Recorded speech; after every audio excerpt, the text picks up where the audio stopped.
That Cajun Place is your LSU and Saints football headquarters.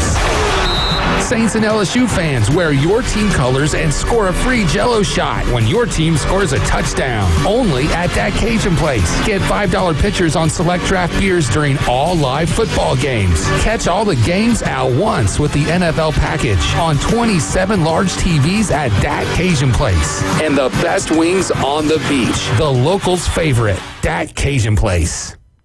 Adopt US Kids presents What to Expect When You're Expecting. A teenager. Learning the lingo. Today I'm going to help parents translate teen slang. Now, when a teen says something is on fleek, it's exactly like saying, that's rad. It simply means that something is awesome or cool. Another one is totes. It's exactly like saying, totally, just shorter. As in, I totes love going to the mall with Becca. Another word you might hear is jelly. Jelly is a shorter, better way to say jealous. As in, Chloe, I am like so jelly of your unicorn phone case. You don't have to speak teen to be a perfect parent. Thousands of teens in foster care will think you're, rad just the same. To learn more, visit adoptuskids.org. A public service announcement brought to you by the U.S. Department of Health and Human Services. Port St. John. Powered by Panama City Toyota. ESPN Northwest Florida.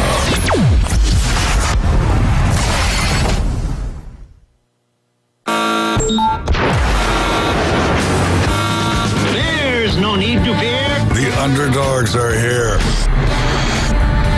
The Afternoon Underdogs are on the air. What time is it? 104.3 ESPN Northwest Florida. Good afternoon, good afternoon, good afternoon. You are now tuned in to ESPN Northwest Florida, your home for college football. And the frequency is 104.3 Panama City, 101.9 in Port St. Joe. I'm David Hayes along with Tyler Bishop and Caveman Rick, and we should experience a sighting of Max DeLayden coming up here shortly. I'm sure he's got a lot to say on quite a few different topics. We got to talk about the Hail Mary with him, right? Let's go, Jaden Daniels. We got to a little bit. Like I hate to be him in that situation, but you got to. We got to get his thoughts on it because I've been a little less on the coaching staff than I have. Like, why is it always the coaching staff? Why can't the players ever take responsibility for being in that moment? Like, all right, I get you're blaming the coaching staff for letting them get those 12 yards there at the end, 13 yards rather. But, man, when you got a guy, that's not coaching when a guy's sitting there talking to the fans at that point. Like, two things. Like, if they had played the 12 yards and there was a busted coverage and they got like 50, be like, why did y'all not have a play deeper? Who cares about 12 yards? That's always a thing. Mm-hmm. And also the whole Tyreek Stevenson thing, like, yeah, it looks bad, but it didn't impact the play at all. Like, he was in position. He was where he was supposed to be during the play. Like, it's a fun story because of everything that happened. But, like, if you watch the play, it had literally no bearing on the play whatsoever. He was in position. He made a great, athletic play to get there to make a play on the ball. Obviously, it was unfortunate the way it bounced if you're a Bears fan. But, like, him taunting the fans, yeah, it looks bad because you lost now. But it really didn't change anything in that game. Yeah, and the other thing is how often when we're in these Hail Mary situations do you wish that the guy, like one of the receivers, is smart enough or aware enough to get behind the pile and wait on that tip drill. My thing would be, if I'm a Bears defensive back, is there needed to be someone with him, though. Yeah. There needed to be someone with him because he had about 5 yards of separation. I would think if you're going to set that play up, it's advantageous to try to plan to have your wide receivers like right at the goal line. That way you have that 10 yards of a cushion for the back of the end zone, and that's the way they had it set up. Because if he goes deep enough back into the end zone, you don't have that opportunity to catch that ball the way he did. And then also, I mean, if you throughout that game, you kept on seeing Jaden Daniels, the ribs were bothering him, and you saw him taking some throws that we're used to seeing him make, and they were coming up a little bit short. Maybe the rib injury in that particular situation helped out a little bit. With the ribs throwing at 60 yards. 65 yards. It was nice because it was very almost Russell Wilson-esque and a rainbow trajectory to it, which then, has it coming straight down the middle of that pile, then they tip it up. Like obviously it's something the Redskins have worked on a decent amount because it was very well executed. Like, obviously there's a lot of luck involved there, but, I mean, you had guys in the right position. Jaden Daniels was able to buy the time. He threw it to one, it was one of those, like, as a non-partisan, like, not a Redskins, not a Commanders fan or not a Bears fan. fan. You can use this an interchangeable term on the show. Yeah, I mean, I grew up. Well, I actually grew up liking the Redskins a little bit because of Champ Bailey and then everything else. But so for them, as not a fan of either team though, it was just pure football madness and it was awesome to watch. I think too, as a defender though, you don't tip it up. If anything, you gotta swat it down. Yeah, by he almost did it like a volleyball, bump it up. You know what I mean? Watching it, I think he almost had two Bears players kind of going for it at the same time, and I think both of them kind of hit it, which caused it to go up more so than down. Right, but still, I would want your hand to be coming down, swatting the ball down, as opposed to knocking it up. Yeah. Well, it worked out for anyone who didn't have the Bears money line or Bears fans. I've heard from a few Bears fans that were the Bears favored in that one? 2.5, I want to say. They were minus 2.5 on the road. Okay. Because I also saw something. I saw a couple of really cool videos today. One of them was a guy who I guess hit a large parlay, and he's got his little baby girl in his hand, and he's holding her or whatever, and there's a guy on the couch, and he's like, oh, yeah, this game's over. You ain't going to hit that parlay. You're not hitting that parlay. And then next thing you know, boom. Catch is made, touchdown's good, Commanders win the game, and Spike he's just jumping up. No, he didn't spike the baby. It was a caveman. Caveman got excited. He was like, oh, did he kick her or throw her? But no, he's just sitting there hold her up like Simba, yeah, you can only imagine what's... so he shook the baby. No, it was not even a baby. She was probably 2 years old or something like that. But, golly, Rick's trying to make everything bad. Come on. But no, he's like, I'm going to buy you anything you want. I'm going to buy you anything you want. Yeah, it was awesome. Then there was another Bears fan who earlier in the week put 120 grand. He's at the game. This video is from at the game. He's sitting in the end zone where the catch has taken place. He put $120,000 on minus 2.5 for that to happen. It's you got to be so sick because really throughout the game, Bears weren't doing nothing in that game till the fourth quarter. That's when Caleb Williams kind of finally came alive. But the Commanders were able to answer back, man. And that was anybody a wild who can afford game. to bet 120 grand on a game, they probably got it to lose. So I don't feel too bad for it. But man, that's sitting here as myself and talking about betting 120 grand and losing. I'm losing it at all, but losing it like that, that's a kick in the gut right there. That's a bad beat. Yeah, that is a bad beat, and I'm right there with you though. I can't even imagine 120,000. I've just got to the point sometimes where I'm like, all right, here's this. I'm so sure about this. I'm gonna put $100 on it. I barely betting 120, much less 120,000. But BYU against UCF was a sure thing, as well as the line. When I saw that the Lions were just favored minus 12, I was like, that's a lock, bro. They are going to. I think I told Rick early that morning. I was like, bro, they're gonna win by 4 touchdowns, easy, and they did. Man, the Lions are looking pretty good, and it looks like they're going to be, according to Coach Campbell, it looks like they're going to be getting a pass rusher here soon. So you got to wonder, is that Max Crosby? Is there another guy out there? We've already had a big trade today with the Panthers. They're pretty much giving up on the season, and so they've sent Deontay Johnson. I don't know what took them so long to give up on the season, but Deontay Johnson to the Ravens. And they gave him up for nothing. What was the... So they gave up Deontay Johnson in a 6th-round pick for the Baltimore 5th. In a year like a contract year where it's basically going to be a sign and trade kind of thing? They just signed him this offseason, or traded for him or signed him this offseason. So, they moved up probably by the end of it. They're going to be bottom, 3rd of the 6th round, and the Ravens are probably going to be the back 3rd of the 5th round. So you're talking probably 10, 15 picks they moved up for Deontay Johnson in the 5th round. What?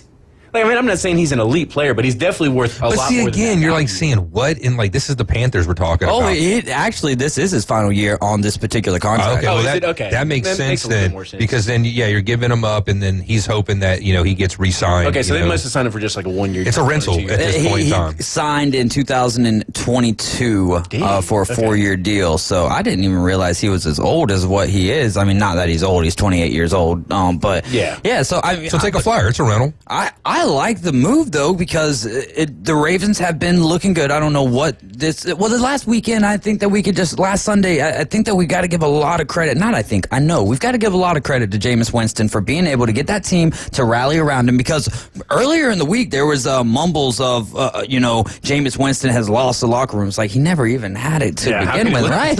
How's a third-string quarterback lose the locker room? And I don't understand how, because I see people commenting on statuses like that, and they're like, oh, yeah, well, I could have told you that by looking at what he did on the final play of the season last year. I'm like, so you think as a quarterback, now if I'm a coach, I look at it maybe a little bit differently, but Jameis Winston put on for his guy, Jamal Williams, to get a touchdown, which was, I believe, his lone touchdown of the season last year. Year prior to that, if anyone remembers, he led the league in rushing touchdowns. So it's like one of those things where you don't listen to dad for a sec because you got to help your brother out. And to me, that is, as a football player, which I'm not a football player, but I can only imagine that. And the way he talks and the way he gets guys riled up, I just can't see him losing a locker room. Jameis Winston, and I have zero doubt, is a guy that is probably mostly loved by everybody he plays with. Like, I mean, obviously you're never going to get along with everybody, but like just listening to him, like, first of all, the guy sounds like a moron sometimes, and I mean that with all due respect, but like he says stuff. That's a smart boy. He says stuff that, like, as a player, like,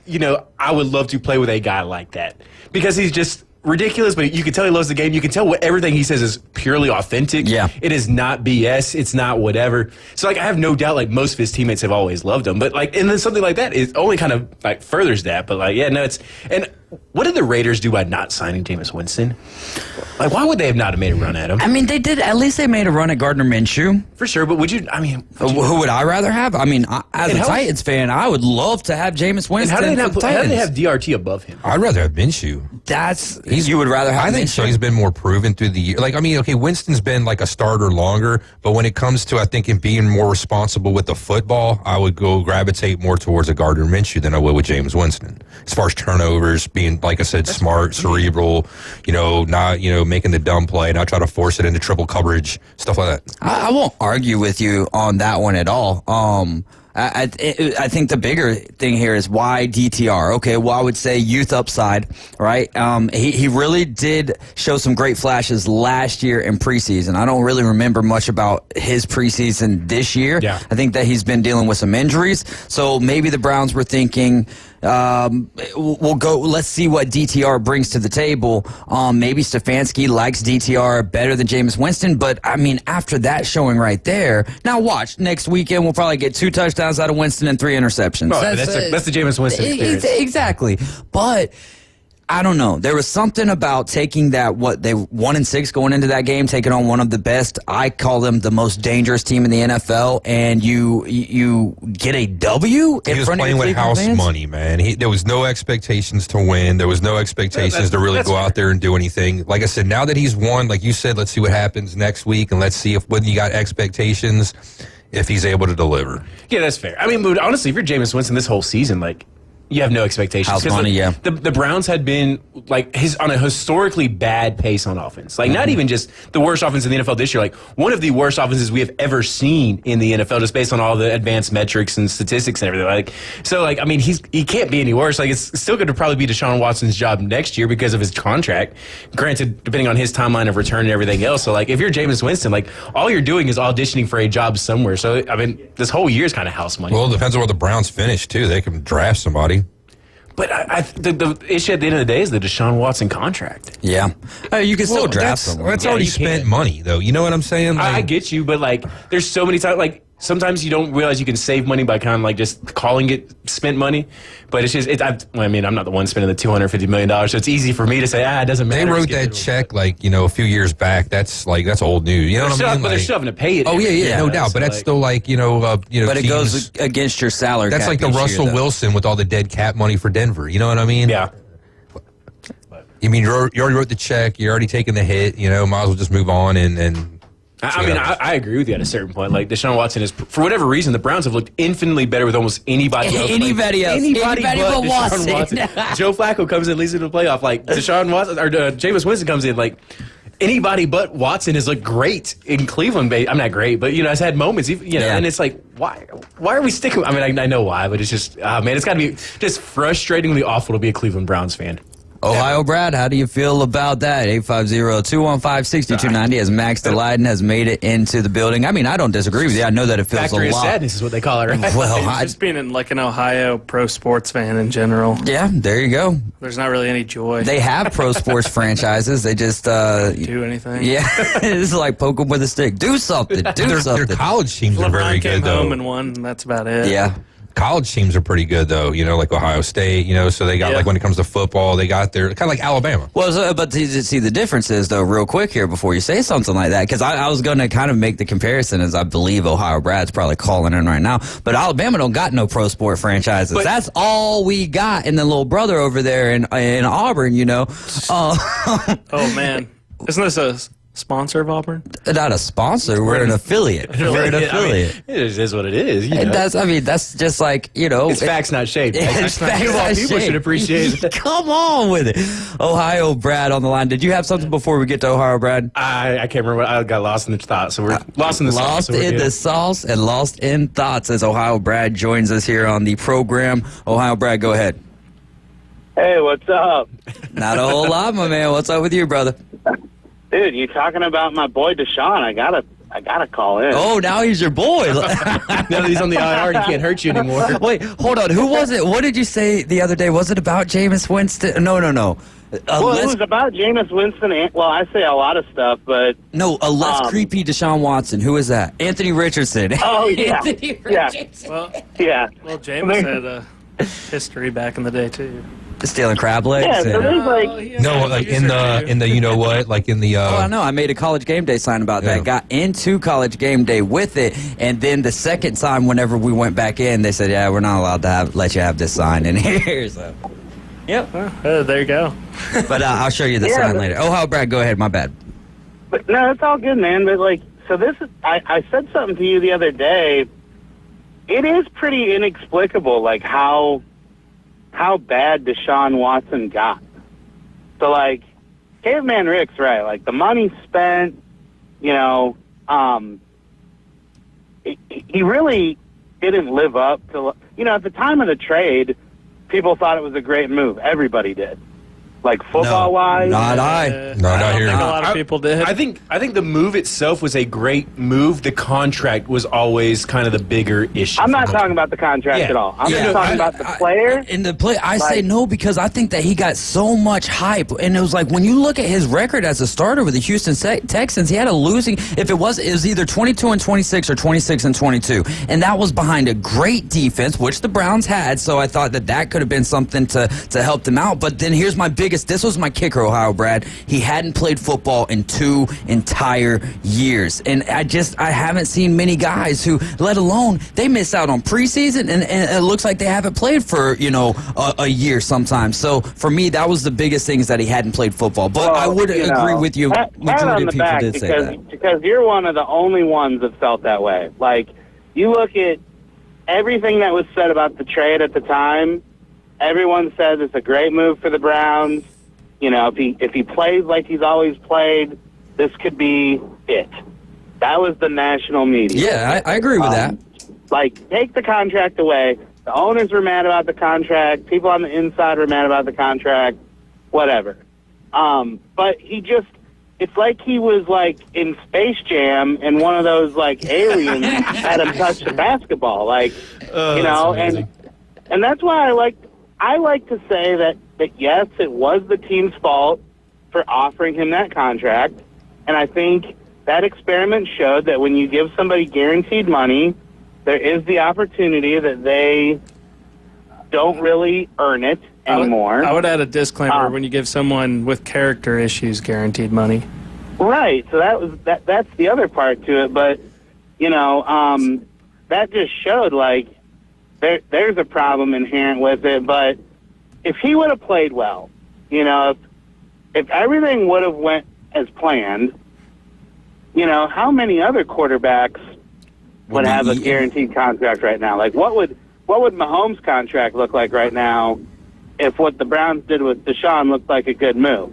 I always like to think about that. But I don't know if you would have seen, because at the end of the day, what your point was, the owners hated the contract. I don't think Watson's success... Lamar got one. I mean, there's a lot of guaranteed money getting thrown around. Yeah, so I really do think if it went really well, I really do think Deshaun's play let down quarterbacks as a general. The only person that's been gone that long to come back and make a difference has been Michael Vick.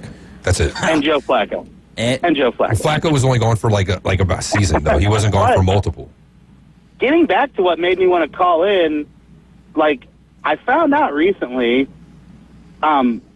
Andrew Berry, the GM, and Kevin Stefanski, they both report to the owner equally.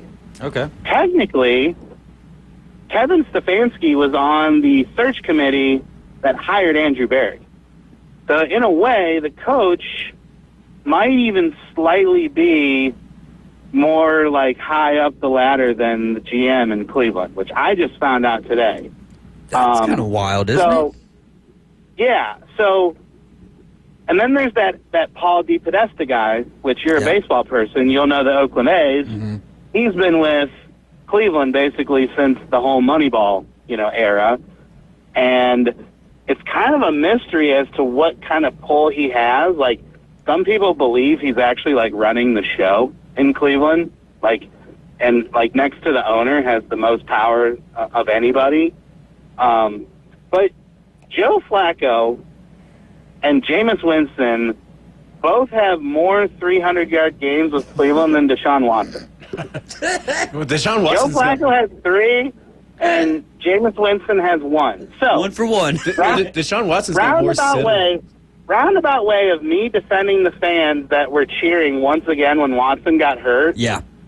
Like David, imagine this, Alabama football. Mm-hmm. Imagine Alabama is sucking, and everybody and their grandma knows why, but the team won't make a move because, let's say it's Nick Saban's grandson that's a quarterback. Okay. Yeah. And it's just something stupid. Our situation is a little bit different, but you're not making the right football move for a non-football reason. Yeah. So that was Cleveland. That was the prideful owner or whoever signed off on Deshaun wanting to stick with, pardon my French, the most ass quarterback in the league for no other reason than they spent all this money on him. And the fans aren't stupid. Football, the Browns are they're a bigger fan base than Cincinnati, believe it or not. Way more historical of a franchise than Ohio. So Ohio basically bleeds Cleveland. Cincinnati's that might as well be Kentucky's team. So, it was... That's why Adam's a Bengal fan. Yeah, That's why Adam's a Bengal fan. That's a fact. It was the fans' big sigh of relief that now they have to make the right move. Yeah. And now, Browns are 2 games out of the playoff, last wild card spot. They got a game coming up against the Chargers this week. If they win it, they're right back in it, baby. What were you going to say, Kevin, Rick? Like a few franchises out there, Browns need a new ownership again. Yeah, it starts at the top and then it works its way down. And if the top's a mess, look at that easy. Look at the Dallas Cowboys. Like I said, as an Eagles fan, as long as Jerry Jones is still breathing, I have nothing to worry about. It's the day he croaks is the day I'll start really sweating as an Eagles fan because then Dallas might start getting their crap together and then become a threat. Yeah, and there's some franchises that are where the franchise is bigger than. Like the Steelers would never do something like that. The Packers would never do something like that. Packers can't because they got too many people involved. Not one owner. There's just teams that would never do certain things, and frankly, the Browns are hold my beer, I don't even know what to say. Yeah, I don't know what I can even say on the radio about them. But Ohio Brad, my man, we've got to take a break. Thanks for calling in and talking some Browns with us, and I hope anyways that Winston continues I wanted to do fun say, things. Go Cavs! They make Ohio proud. You guys said Ohio sports doesn't do nothing. Look at the Cavs, man. One ring. It's been a long time. All right, Ohio Brad, you take care, my man. Thank you so much for the call. We are going to ride to a break. You're listening to ESPN Northwest Florida. This is the Afternoon Underdogs, and we'll take your calls and text at 850-215-6290.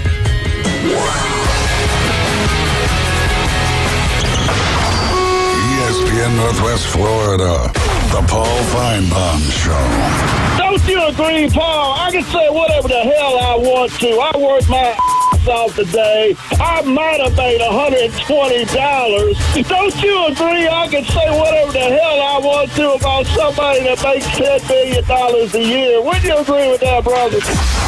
Paul Feinbaum, weeknights, 6 to 10 on ESPN Northwest Florida. Good afternoon. This is Joanna on ESPN Northwest Florida with your forecast on this Tuesday. Sunshine the rest of the day with a gentle breeze out of the east at 10 miles per hour and look for it to be 82. Tonight, there will be clear skies with the temperature reaching 70. Mostly sunny tomorrow with a wind around 10 miles per hour and the high of 82. Thursday, we'll have a high of 81 and mostly sunshine. This weather is sponsored by Mid-South Lumber, the best little lumber yard in Panama City. Thank you for listening to ESPN Northwest Florida. Rely on it. Hello, this is Rick Wasser with RV of Panama City, your local Stormore portable building dealer, located at 2241 East Baldwin Road. Shopping for a garage, portable building, cabin? We build them anywhere from 8 to 16 foot wide, 10 feet to 60 feet long. We can do insulation, electricity, transom dormers, thermal windows. Come, let's customize a building together. Rick Vossen, Stormore Portable Building Dealer, Panama City. Looking for a fast and convenient blood draw?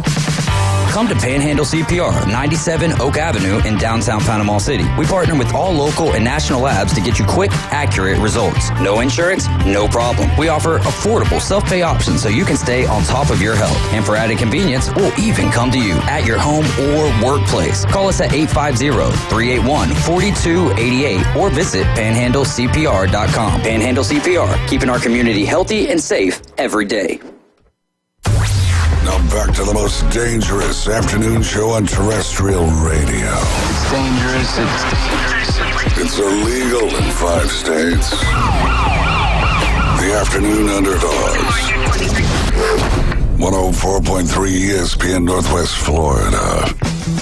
Yeah, it is 8.5. We're talking about the pick'em that they'll be making their picks for in the 440 segment. It's Caveman Rick, Max Delight, and Tyler Bishop, and I'm David Hayes. We're the Afternoon Underdogs. This is ESPN Northwest Florida. The NFL plays here, and we've got a great lineup of games coming up this Sunday for you. I'm trying to remember who I scheduled to be Texans-Jets, Thursday Night Football. We will have that because Friday is when Mosley plays. They'll be taking on FSU High. Kick will be at 6 p.m. Central Time. We'll get you to the pregame. Coach Brian Haddad's going to do me a big favor again, and he's going to host the Afternoon Underdogs, and then try to get Banji back in here with him from about 4:30 or 4:45 or so to 5:30. Appreciate, again, Max Delighten is the person who put me in contact with Banji about a year ago, and nothing really ever formulated, and then then I was finally able to get him on the air, and I'm like, bro, we've got to make this happen at least once a week, if not multiple times a week. Yeah, he's a great writer and and the thing for me is that he cares. It's not just a job for him, is he actually cares about this stuff, and so he brings us great coverage here. So make sure that you're checking out. I mean, dude, you don't have to, I hate to put it out there like this, but you don't have to even go subscribe to the News Herald. You can go look at the sports stuff these days for free, you know? Like, or at least I've been able to. So, and I asked Banjo about that. I'm like, people can vote and stuff for free. Like right now he's got a poll going for the best marching band of Bay County. So go check out the News Herald and show some love to Banji Bombadella. I'm just going to stay out of that one because I love all the bands equally. They do such a great job. That's just, yeah. I'm not going to. Politician. I prefer the rock bands or the punk and ska bands myself. Okay. Well, there you have it. There you go. You got that? You're on my side. Dolphins-Bills coverage starts at 11 a.m. for a 12 p.m. kick. Then following that game will be possibly another heartbreaker for Max Delighten as the Bears will travel to Arizona to take on the Cardinals. And then Sunday Night Football will end with the Colts and the Vikings. Should that be a flex game? Should that game have been flexed, Colts and Vikings? Yeah, out of the flex. I don't know. I like that. I like what Flacco playing. Okay. I like that idea, you know. And Vikings, they need to bounce back. They've had 2 losses in a row. So, yeah, should be hopefully a good game. Sunday Night Football? Yeah, Sunday Night Football. Bucks and Chiefs is Monday Night Football. Oh, dude, we missed out Lions at Packers. Yeah, yeah. I think that's the Tom Brady game, though. So Jordan Love's isn't Love kind of questionable in that game, though?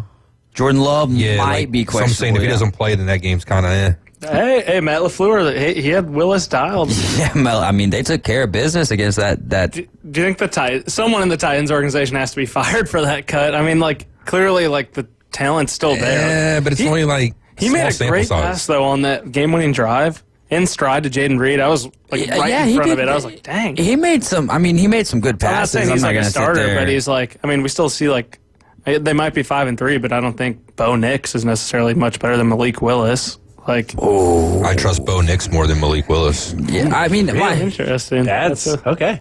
I think there's a debate there to be had. Yeah, I think there is, but I mean, fundamentally we're talking about one good game from Malik Willis. Yeah. No, he's 2-0. Is he 2-0? He's 2-0 in starts, and when did he? When what Love was his out second after start? the Eagles games, he went 2-0, and then he stepped in. Okay, he got. But only one of those was a quality start on his behalf, right?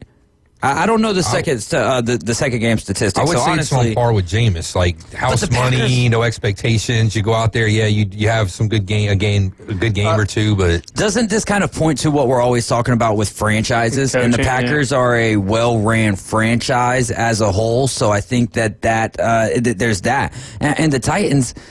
I don't know. What we saw out of Malik Willis when he was a Tennessee Titan was not good. So I think that it made sense to cut him. And sometimes that change of scenery for someone works out. It's not all, passer rating, but I mean, he went 126, 120, and 152 against the Jaguars. So all good, Rick. I think Green Bay benefits too. They can't really make knee-jerk reactions because of the way the ownership structure is, not having one person having all the say. So like, they, tend not to overreact, I think. That's, when it comes to some stuff. That's a fair point, but let's talk about what Max wants to talk about here. But anyway, I was going to say, funny enough, too, the 3 games he's gotten substantial playing time were all against AFC South opponents, so take that. Grain of salt take Colts, there. Titans, and Jaguars.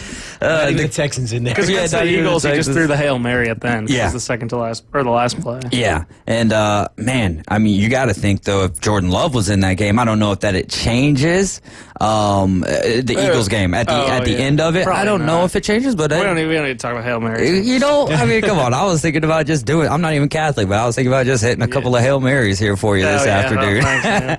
All right, so you just want to skip over that and talk about the good things? It's bad. You can gotta go with. We've already talked about it a little bit. I know.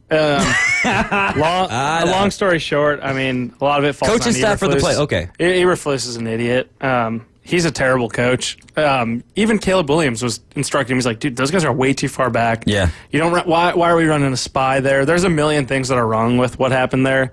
Tyreek Stevenson, embarrassment to Georgia and Miami. That guy was terrible all game.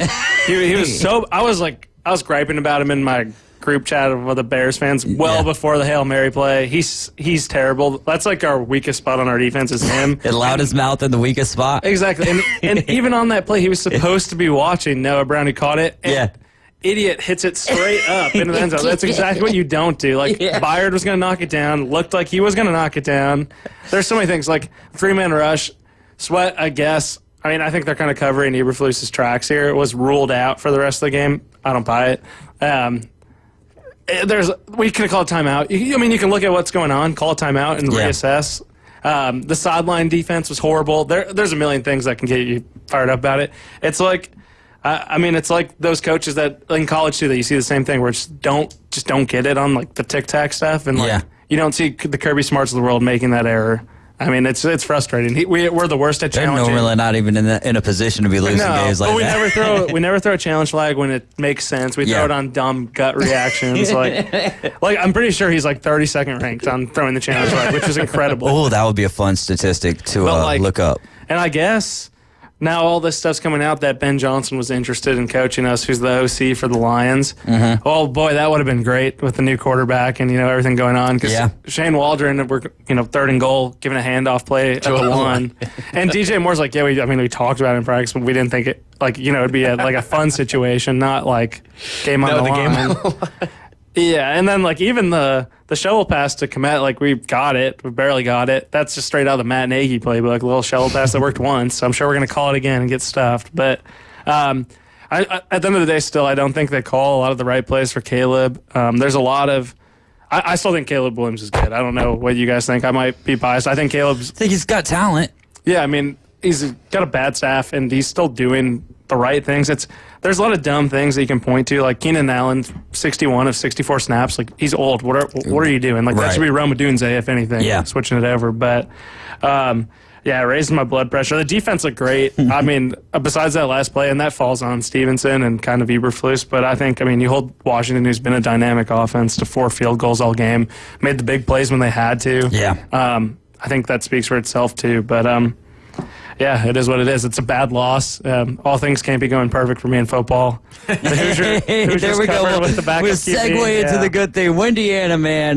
Windiana. Taven Jackson. Taven Jackson. Jackson. All right. Doesn't have the hyphen. He doesn't got. That's what. Different. They don't share one parent. Okay. But it's TJD's brother. Gotcha. And he came in and had a heck of a game, man. What was the only time in your life that you've ever been able to watch Bloomington host College Game Day? Did you get to catch a good chunk of it? So we did in 2017. Oh. So for week 0 against Ohio State, so it doesn't really count. It's kind of like it was like a Make-A-Wish. Okay, because that's not like the real game day. Real game it was day. like the opener of college. This football. was the first year I think that game day had went overseas. Yeah, and I didn't know too that. I don't know how much you guys watched, but I didn't know Lee Corso had wrote a card to Kurt Cignetti's dad when he was coaching. I did not know that because he got read his rights twice because he was on like his deathbed for cancer. And survived, and Lee Corso sent him like a rosary or a cross, and was like, "Oh, this is like blessed upon by priests." Whatever you believe, that's still cool coming from Lee Corso, especially at that time. Yeah, and it was over like 40 years ago, and his dad lived 43 years longer after that. So Kurt Cignetti's like, "Yeah, Lee Corso, you have a special spot in our family." Yeah, that's kind of cool story. I was like, it's like the one time you don't see Kurt Cignetti like Hardo, like we should have won by more, blah blah blah. Dude, I really like. I've watched some interviews of him and whatnot, but watching him on game day, you're just like, this guy gets it. One more year at Indiana. I think that's I mean, because he's got to prove that he can do it without Rourke. And I don't think Taven Jackson is going to be the quarterback next year. I don't think it's going to be Julian Lewis either, who's doing his little tour day America every week, like USC, Auburn, as that Colorado. Like, if you play for Deion, good luck. But I don't know. It'll be a transfer portal guy. I think he's got to prove it one more time because he brought a lot of those guys from JMU, and I think he's the first coach to do it where you go 8-0 after a school. It's a niche stat, but going from 8-0 to another school and going 8-0. And in the past 2 years combined, we haven't won 8 wins. Yeah. It's going to be interesting because, he's 62 now, right? 62, 63, I want to say. Is he? So if he does have to... He acts 53, though. But it's okay, if he stays at Indiana another year now, he's 63, 64. It's interesting to see how his, age window, because Saban was 72, and people were kind of throwing his age out there. And, are a lot of... I don't even mean this are a lot of colleges going to want a 64-year-old, 65-year-old guy? Yeah. Trying to rebuild their program. Ageism. Obviously, he's shown he came into Indiana immediately and has had great success. So it's going to be very interesting to see going forward, how the age dynamic goes into and maybe that works out in Indiana's favor where he hangs out there longer than maybe you would expect and just kind of rides it out there for the next few years. Yeah, and I mean, I'm obviously super biased, but his family says they love Bloomington. Bloomington's a great area to live. Right. All things there. It's not I'll throw a team that's not FSU under the bus. I always wear a South Carolina polo. Columbia, South Carolina is not the best place to live in the country. How long did you live there for? I've been there. You go off campus, you don't want to go off campus. Bloomington, you can go off campus, it's okay. It's a nice area. It's the Midwest, man. It's nice. Yeah. But end of the day, I know I'm obviously a Hoosier through and through, but it's a cool story, I think, in my opinion. 63-year-old coach, like you said, the age is a factor. Hopefully that plays into our favor. I think that it may play in Indiana's favor. And I hope you're right. Because we do have, as far as middle of the road Big Ten football teams, I'd say we're middle bottom in history at least. Mm-hmm. We have the NIL money, which is huge. We definitely have the money for it. Just most it usually gets in allocated college football of all time. Yes, sir. It usually just gets allocated over though to our basketball team, and I think this was a make or break hire for our athletic director because Woodson's been kind of under ropes because we should make the tournament every year in basketball. That's not that's a non-negotiable. And I think this hire kind of gave him a few years, and it's giving the university a lot of money too. I mean, if game day's there, and I've never seen the Rock sold out like that with all Hoosier fans. I've seen it with mostly Ohio State fans. And Schwarber being there, that was a great. Yeah, that was a fun. It really was a fun game day for the chunks that I got to see out of it. Yeah, it makes me glad you got Kirk, Saban, and McAfee on there because that totally prevented Mark Cuban from being the picker because that would have stunk. Like, oh my gosh, that's a whole nother thing. Is he an Indiana guy? Yeah, he's a Hoosier. I didn't know. He made a great donation to Assembly Hall. Great 360 camera, great jumbotron, but good for the media school. But we'll leave it at that. You wish that it was actually had no idea. She's starting to look like Rachel Maddow now. I don't know. All right, World Series. We're at Game 4 tonight. Yeah. Is it over? I mean, obviously, more than likely the series is over. Is it over tonight, though? I don't know. Give me some good value bets. That's tough, dude. There is not a lot of value right now in this series. Good for Freddie Freeman. You think he does it again tonight? Man, maybe. Plus 525 for him. If I was the Yankees, so who are they rolling out tonight? I would roll out Garrett Cole. You have to. You have to throw out your best Season's pitcher. on the line? Yeah. With the hope you can get. It's Luis Hill versus Ben Casparias. Oh my gosh. You got to get a win at the house, right? Right. And so they have one more.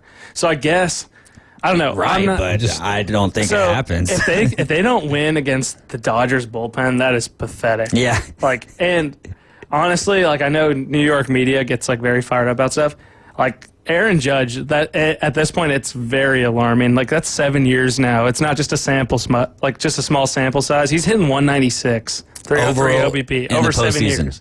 This postseason, he's hitting like 146. I thought it was 0.86. I thought it was 0.86 the last time I saw it or something like that. I saw a stat on Twitter. I'm assuming it's probably true. I think it was before last night's game. His batting percentage is worse than Lou Gehrig when he was playing with ALS in like 1936. I saw that too. I saw that. It's like 0.143 and like his was like 0.3136. It was like, man, that's tough. That's like Messi playing with one leg. Yeah, honestly. That was a big thing too in the soccer world that I know not many people care about. The Ballon d'Or. Vinicius didn't win, and that was a huge thing. Is that the North kid? Is that the Holland kid or whatever? The Brazilian guy who's like their striker. Plays for Real Madrid, and Real Madrid said they're boycotting the Ballon d'Or. Oh, really? Yeah, I don't know. It's not the same. It's not as much of a high talent pool right now in soccer. So, like across the board. Yeah. So there's not like the Ronaldos, the Messis right now. There's not like a Mbappe. Mbappe's still really good. Yeah, he's like the best one. And then that Holland guy or whatever? Yeah, he's pretty one-dimensional. One-dimensional, just scoring? Yeah, which is a good thing to have. Yeah. It's not like Zlatan level, like Zlatan is. Zlatan is best. Real quick, back to Indiana. Ohio State at the house struggles against a team that Indiana just beat 56-7. Yeah, did you see Matt Rule got asked who's the better team that he faced in the past 2 weeks, Indiana or Ohio State? What'd he say? He said, you guys know I can't answer that. Bulletin board material for both teams, but does it? Obviously, the game correlation doesn't ever work, and it's hard to go off of that. But I don't know what it was. Ohio State I was really hoping that Nebraska was going to drive and then the whole Ryan Day on the field bumping into the ref and all that stuff. Like, I don't even think he was born on third base. I think he was born right on top of home plate, man. On top of his head, yeah. He's starting to get exposed a little bit. And, a lot of times it stinks, but it is what it is. You bet on your guy in the transfer portal, and that's the hill you're going to die on. I mean, Will Howard, DJU, there's different guys. I mean, Oregon worked out with Dylan Gabriel so far. I mean, and he's worked out everywhere he's been at. Yeah, and Dan Lanning's a heck of a coach. I mean, he's probably the best coach in the Big Ten right now. I don't know if there's a... Signetti. Yeah, but Dan Lanning has the stature now. Yeah. Back-to-back. I mean, I think Lanning still needs to learn when to take points he's got a little bit of Lane Kiffin to him. A little Dan Campbell to him. You know what I'm saying? When it works, you look like a genius, but when it doesn't work, you look like an idiot. Why did you not take the points there? Yeah. A couple of games last year against Washington and everything like that. But I'd love to see Dan Lanning doing well. I mean, obviously, as a former Georgia coordinator, it's one of those guys that you love to see do well. So when do y'all have Ohio State? What? That's going to be the final 3 weeks. Yeah, we play Purdue the final week, so we're at Michigan State this week. Think y'all cover 7.5? I think so. Yeah, they're big. They have a decent defense, but they can't. They're score. scrappy. Yeah, we'll scrap them. Michigan State's like very comparable though to Indiana, like as a school, as just general going out everything. And just basketball school first, and then football second.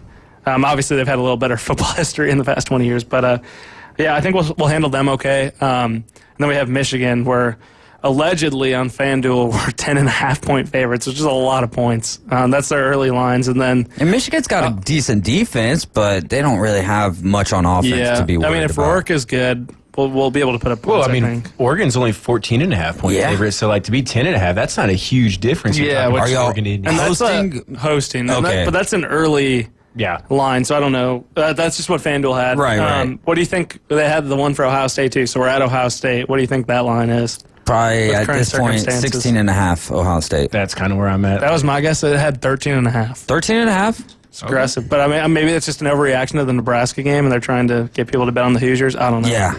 Oh, man, that game's... I think that line's asking for people to bet on Ohio State. Yeah. Because like I said, we were kind of thinking it'd be higher than that. Yeah, so that's if it's true. set there, like that's probably a good line for Indiana because they kind of seems like, at least, I mean, granted, Indiana can still lose by less than 14 and Vegas wins, but like... If you're sick, too, you got to be like, I think they're 2 touchdowns better than us. Come on. That's what Curry be doing, man. Like, you got to. Rat poison. I'm looking forward to that game, though. I mean, honestly, this one against Michigan State, could be fun. Michigan, you can't rule out Michigan. Exactly, you can never rule them out. And then having Ohio State and then Purdue, I mean, that's going to be a walk in the park for you guys this year. But got one game at a time. One game at a time. It's nice to be nervous about a weekend college football game like carrying. Yeah, dude. Well, it's so funny. 3 years ago, maybe it was 4 years ago, Alabama was blowing everyone out in the regular season, and I was like, man, it's been a while since a regular season game I've had like anxiety about. I wish I would have never said that because since then, every single Saturday finds a way to bring a little bit of anxiety, and the heart got pumping a lot more. But Max, you got time to make picks, or you got to ride? I'm not going to ride. I'm sorry. I got a dinner in 15 minutes. I'm sorry. Well, we're going to go ahead and let you go. That was Max Delighten for your Minute with Max. Real quick, tell the people what it is that you could do for them. Yeah, thanks, Dave. Legion Lending Firm, 850-565-1160. Condos, single-family homes, you name it. Ohio Brad says Ohio State has 2 NFL running backs, and they won't run the ball. So... There Take it up with Ryan Day. Yeah, absolutely. You guys are listening to ESPN Northwest Florida, riding along with the Afternoon Underdogs. We'll be right back with Tyler and Max's picks.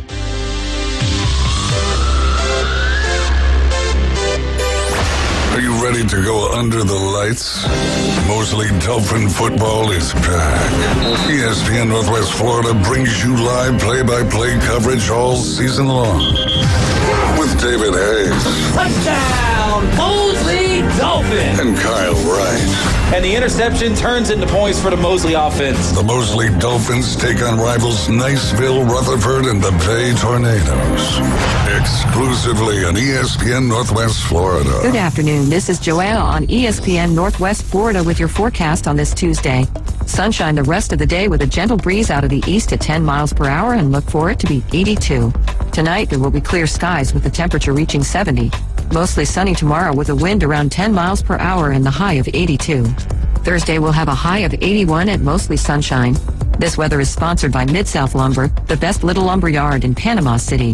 Thank you for listening to ESPN Northwest Florida. Rely on it. Bestway Portable Buildings has been your portable building specialist since 1989. Before you invest your hard-earned money someplace else, owner Jason Mulder invites you to stop by Bestway and get a quote on just about any size building. And whether you buy with Bestway or not, it's worth the trip just to meet Bestway Buddy. Say hello, buddy. Good boy. Bestway Portable Buildings, just north of Harts Marine on 231, and online at bestwayportablebuildings.com. The best in portable, period. Tell them Buddy sent ya. Tired of flipping through channels and finding nothing good?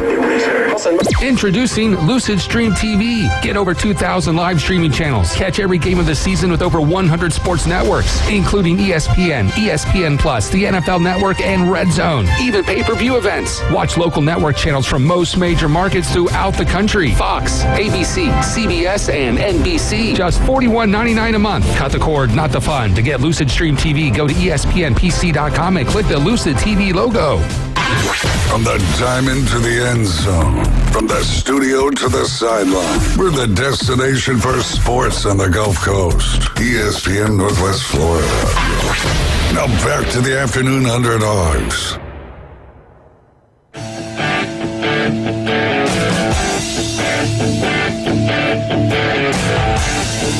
We are live as Max Delighten is now exiting the building. Always fun to have him on here on these Tuesdays with Tyler Bishop at the top of hour number 2. We will dive into Tyler's takes, provided that we're done with him making his picks. I want to remind you guys that we are your radio home for Mosley Dolphin football, and we will be in Tallahassee taking on FSU High this Friday evening. Coverage Pre-game for us will start over there about 5:30 with Robert Fleming and Kyle Wright, and then we'll get to the kick at 6 p.m. over there in Tallahassee. I'm going to see how many flights of stairs in the bleachers we can get Kyle to jog up this Friday. What did you have? See how close FSU High compares to FSU? Well, they're 6-3, so they are 5 wins better. All right, go FSU High. Show those boys over there, man, over there in Tallahassee how to do things. I mean, Florida State's got to be one of the first major teams to be out of bowl eligibility, right? Yeah. I mean, 1 in 7 is. Yeah, and a 12-team playoff too, man. That's a first, And to be out that early. I mean, we're just talking bowl eligibility. We're not even talking playoffs at this point. Playoffs. Oh man, I've really. Yeah. I will say, I think it was kind of some Bush League antics by Mario Cristobal at the end of that game. They ran a quarterback pass, or a wide receiver pass back to Cam Ward for a touchdown with 4 minutes left in the game. Yeah, and the game was over. The game was over. Early I third get quarter. your rivalry, and he said it was about recruiting and everything.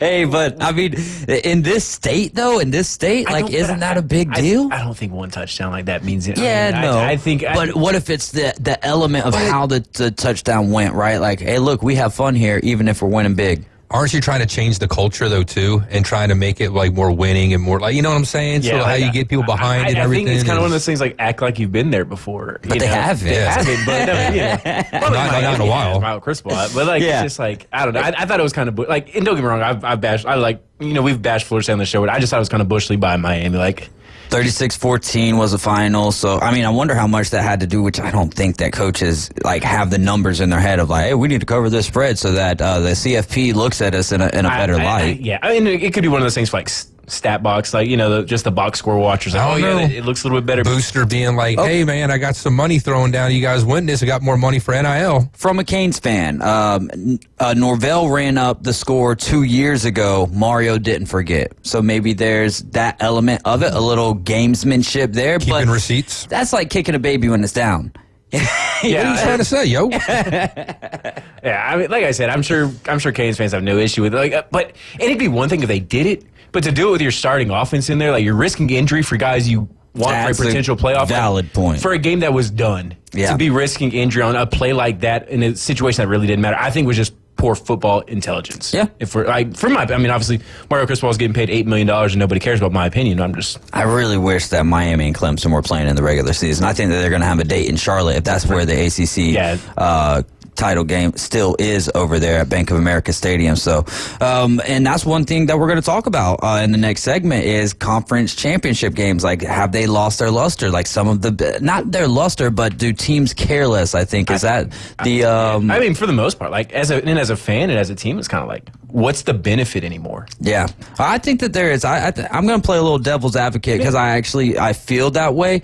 So we'll talk a little bit more about that. Lynn Haven Rob says, I hope your teams never has down times. Well, Lynn Haven Rob, I just have to say about that is when I was growing up, I didn't experience good football from Alabama until my highlight as a kid from Alabama football was the Cotton Bowl against Texas Tech with Jamie Christensen kicking a knuckleball field goal to beat Texas Tech. I believe the final score was 13-10 in that game. It was ugly, and we're not trying to sit here and kick FSU when they're down. It's just one of those things that it stinks, honestly, that they are playing as bad as they are. And the thing is, though, so high would be exactly. It's the expectations. That's what makes it so painful. I'm sure for Florida State fans, because I talk to them on a regular basis, And the thing is you go from last year CFP should have been in the CFP. We can most of us can agree to that. I think that they should have been in. I know that it was a tricky situation for the committee at that, but it is when you have all those expectations, when you have all of the hype, and it's one thing to just be losing these games, but you haven't even scored. You scored 21 points once. Yeah, they haven't scored. Cal. They're the only team in FBS to not score more than 20. Right, and it's just and look, that's not fun. I know it's not fun for you guys, but it's not fun for us. And it's the expectations, I think. Yeah. As Lynn Haven Rob is on the line, we got about 5 minutes. Rob, go ahead, bud. Hey, man, I turned it on today to listen to y'all. Every Tuesday, y'all dog FSU. Yeah, they suck. I got that. But y'all really hound and dog FSU. Y'all don't dog Florida like y'all do FSU or anybody else that's having a bad situation. And we really don't know what's over there and what's going on. There is something definitely wrong at FSU. I got that. And I'm old enough. I remember when they didn't win but one game in 2 years before Bobby Bowden came. But, Alabama has gone through some bad times when Shula was there, and Auburn's been through some bad times when they got under probation. Everybody has. But, it's give it a break, man. Every Tuesday, y'all dog the crap out of FSU. And I got that, but it just gets, I listen to y'all faithfully just about every day. But, when I can. But that's why I said, I hope none of y'all's teams ever really have whatever type of situation this is, because when they started all this about the portal and paying players and all that sort of stuff, I was dead set against it. I was talking with James. I was on James's show, and I said, this is going to be the death of college football. And it is ruining college football. FSU is just the first one to really take a major hit. For whatever reason. Transfer portal wise, I hate like the high volume of turnover, but all right, Bama might be having a good year record wise, right? But they've also fallen to Tennessee and Vanderbilt. And with that loss to Vanderbilt, like that's something that I've never witnessed in my lifetime. I don't think that's bad for college football. I think that's great, because the thing is, and this is how I view college football. Is it's not all about Alabama. It's not all about Florida State. And the thing is expectations for Florida State. That's why they get some of the dogging that we give them. And if Florida, the thing is though, is Florida was on the road to be getting dogged all the time. But what they do, they've turned it around for now. So that's just one of those situations. And we'll try to back it down a little bit for you, Lynn Haven Rock, because I love you. The last 2 or 3 weeks, we really haven't talked a whole. I mean, I made the comment that they were out of bowl eligibility, which was shocking because of where they started preseason. But I was actually kind of defending. I thought what Cristobal did against them on Saturday was kind of bushly, personally. So well, and there again, I understand it was a conference a rivalry game and all that, and I'm surprised that it wasn't worse than what it was. But for whatever reason, they can't catch, they can't throw, they can't snap the ball, they can't tackle. The only thing they can do is punt and kick field goals. And Norvell doesn't let the field goal kicker kick very often. It's crazy because I remember. Go ahead, sorry. Go ahead. I was going to say, I'm here. I just from a fan's perspective and a loyal listener, after a while, it gets hard to keep listening because I know on Tuesday it's going to be Dog FSU Day. And when I was listening to y'all and y'all were talking about the World Series and all that, it's great. And you know what? I think Freddie Freeman deserves to be MVP. Oh yeah, he's well on his way. No doubt. He's hit 3 home runs in 3 games. 5 if we go back to 2021 World Series with the Atlanta Braves, man. I mean, it's and to have a hobbled ankle the way that he does, man, it's just last night I thought he was coming. When he hit himself in the top of the foot, I thought he was coming out. Because he sure looked like that was right on top of the foot. But anyway, I just wanted to put, my 1 cent, because I ain't got 2, in about the dog at FSU, that, and I think that they probably deserve some of it. But I don't see every other team that has, Florida has gotten so much better since the beginning of the year. But FSU just seems to be getting worse. Is it because everybody else is getting better and they're just staying the same? I can't answer that. Which quarterback did you like better Saturday night? Obviously Brock Glenn didn't come until later, but the true freshman that they put in, and I don't even remember his name. Karchuk or something like that. I can't pronounce it. Crowmaker or something like that. Crowcheck maybe. I will say that tush push that went for 69 yards was one of the weirdest plays I've ever seen. I mean, it was super effective, but one of the craziest quarterback sneaks I've ever seen.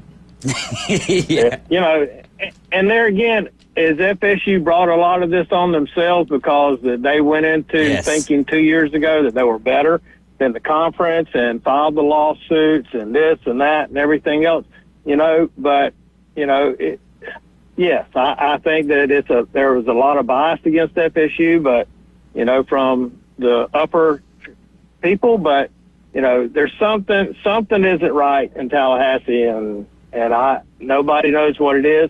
Nobody knew what was going on with Shula until, you know, after he was gone to figure out that there was, you know, a mutant. Hey, Lynn Haven, Rob, we're up against the hard break here. Thanks so much for the call, my friend. Yeah, bro. All right, man. Y'all have a good one. See you. All right. This is the Afternoon Underdogs here on ESPN Northwest Florida. Hour number 2 is going to start next. Keep it locked in, if you will. The new app from 104.3 ESPN Northwest Florida is designed specifically for sports fanatics like you. The sports content you demand is always on. Live stream our national and local sports talk anywhere you go. Reach us on all social media. You can also be a part of the show. Call and text into our studios. Plus, up-to-the-minute weather and traffic maps. The new app from 104.3 ESPN Northwest Florida is available at the Apple Store and Google Play. Good afternoon. This is Joanna on ESPN Northwest Florida with your forecast on this Tuesday. Sunshine the rest of the day with a gentle breeze out of the east at 10 miles per hour and look for it to be 82. Tonight there will be clear skies with the temperature reaching 70. Mostly sunny tomorrow with a wind around 10 miles per hour and the high of 82. Thursday will have a high of 81 and mostly sunshine. This weather is sponsored by Mid-South Lumber, the best little lumber yard in Panama City. Thank you for listening to ESPN Northwest Florida. Rely on it. Are you tired of hearing 2 weeks when you call to get your boat worked on? Hey folks, it's Chris Kramer with Kramer Marine and Outdoor, and we'll get you in and back out on the water as quick as possible. We're a full-line Yamaha outboard dealer and Suzuki outboard dealer, and we have master-trained certified mechanics on site. So if it's just an annual service, electronics install, trolling motor install, or all the way up to a full repower, we can take care of you. So stop by and see us in the corner of Frankfurt and 23rd next to Bill Kramer GM, or call us at 850-851-0453. That Cajun Place is your LSU and Saints football headquarters. Saints and LSU fans, wear your team colors and score a free Jell-O shot when your team scores a touchdown. Only at That Cajun Place. Get $5 pitchers on select draft beers during all live football games. Catch all the games at once with the NFL package on 27 large TVs at That Cajun Place. And the best wings on the beach. The locals' favorite, That Cajun Place. Auburn basketball returns November 6th. Hardwell to the basket with authority.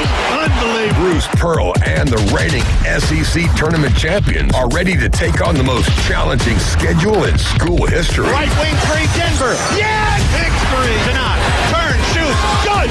Catch all the action on your home for Auburn basketball. ESPN Northwest Florida. War Eagle.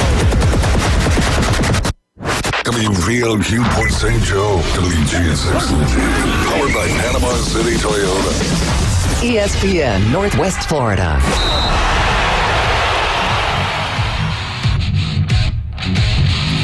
Hour number 2 here of the Afternoon Underdogs, and we're going to start this one off with a little bit of dog. And how about those daggum Tennessee Titans, man? Ooh. Just absolutely atrocious. I don't think we've got a win this year. If I do, I can't remember it off the top of Surely.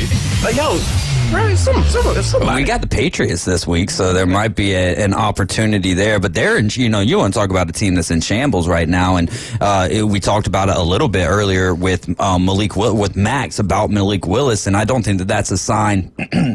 1-6. The Titans 1-6. Okay, so I can't even remember who it was that they got their win against. Man, it's been a tough road this year for the Titans, but it is one of those situations where it's like, well, that's my team, and I'm riding with them. And I'll tell you one thing though, it's nice when your favorite player in the entire NFL goes to a team who's doing pretty good things, even though they just took a loss to the Browns this last weekend. But yeah, so I definitely know what it's like to be sticking with a franchise that's not doing what you would like them to do. We are your home for the NFL. We've got a great game, a great slate of games. We're also your home for the Auburn Tigers, and coverage will start for that game at 10:45 in the morning. Oh, Titans beat the Dolphins. That's right. It was a game that I think we had without Tua. Yeah, right? It was Tua-less, and I believe I was calling a football game that night, so I didn't even really get to. Was it Thursday? Yeah, I think it was a Thursday night game. I'm pretty sure that I wasn't able to watch that game.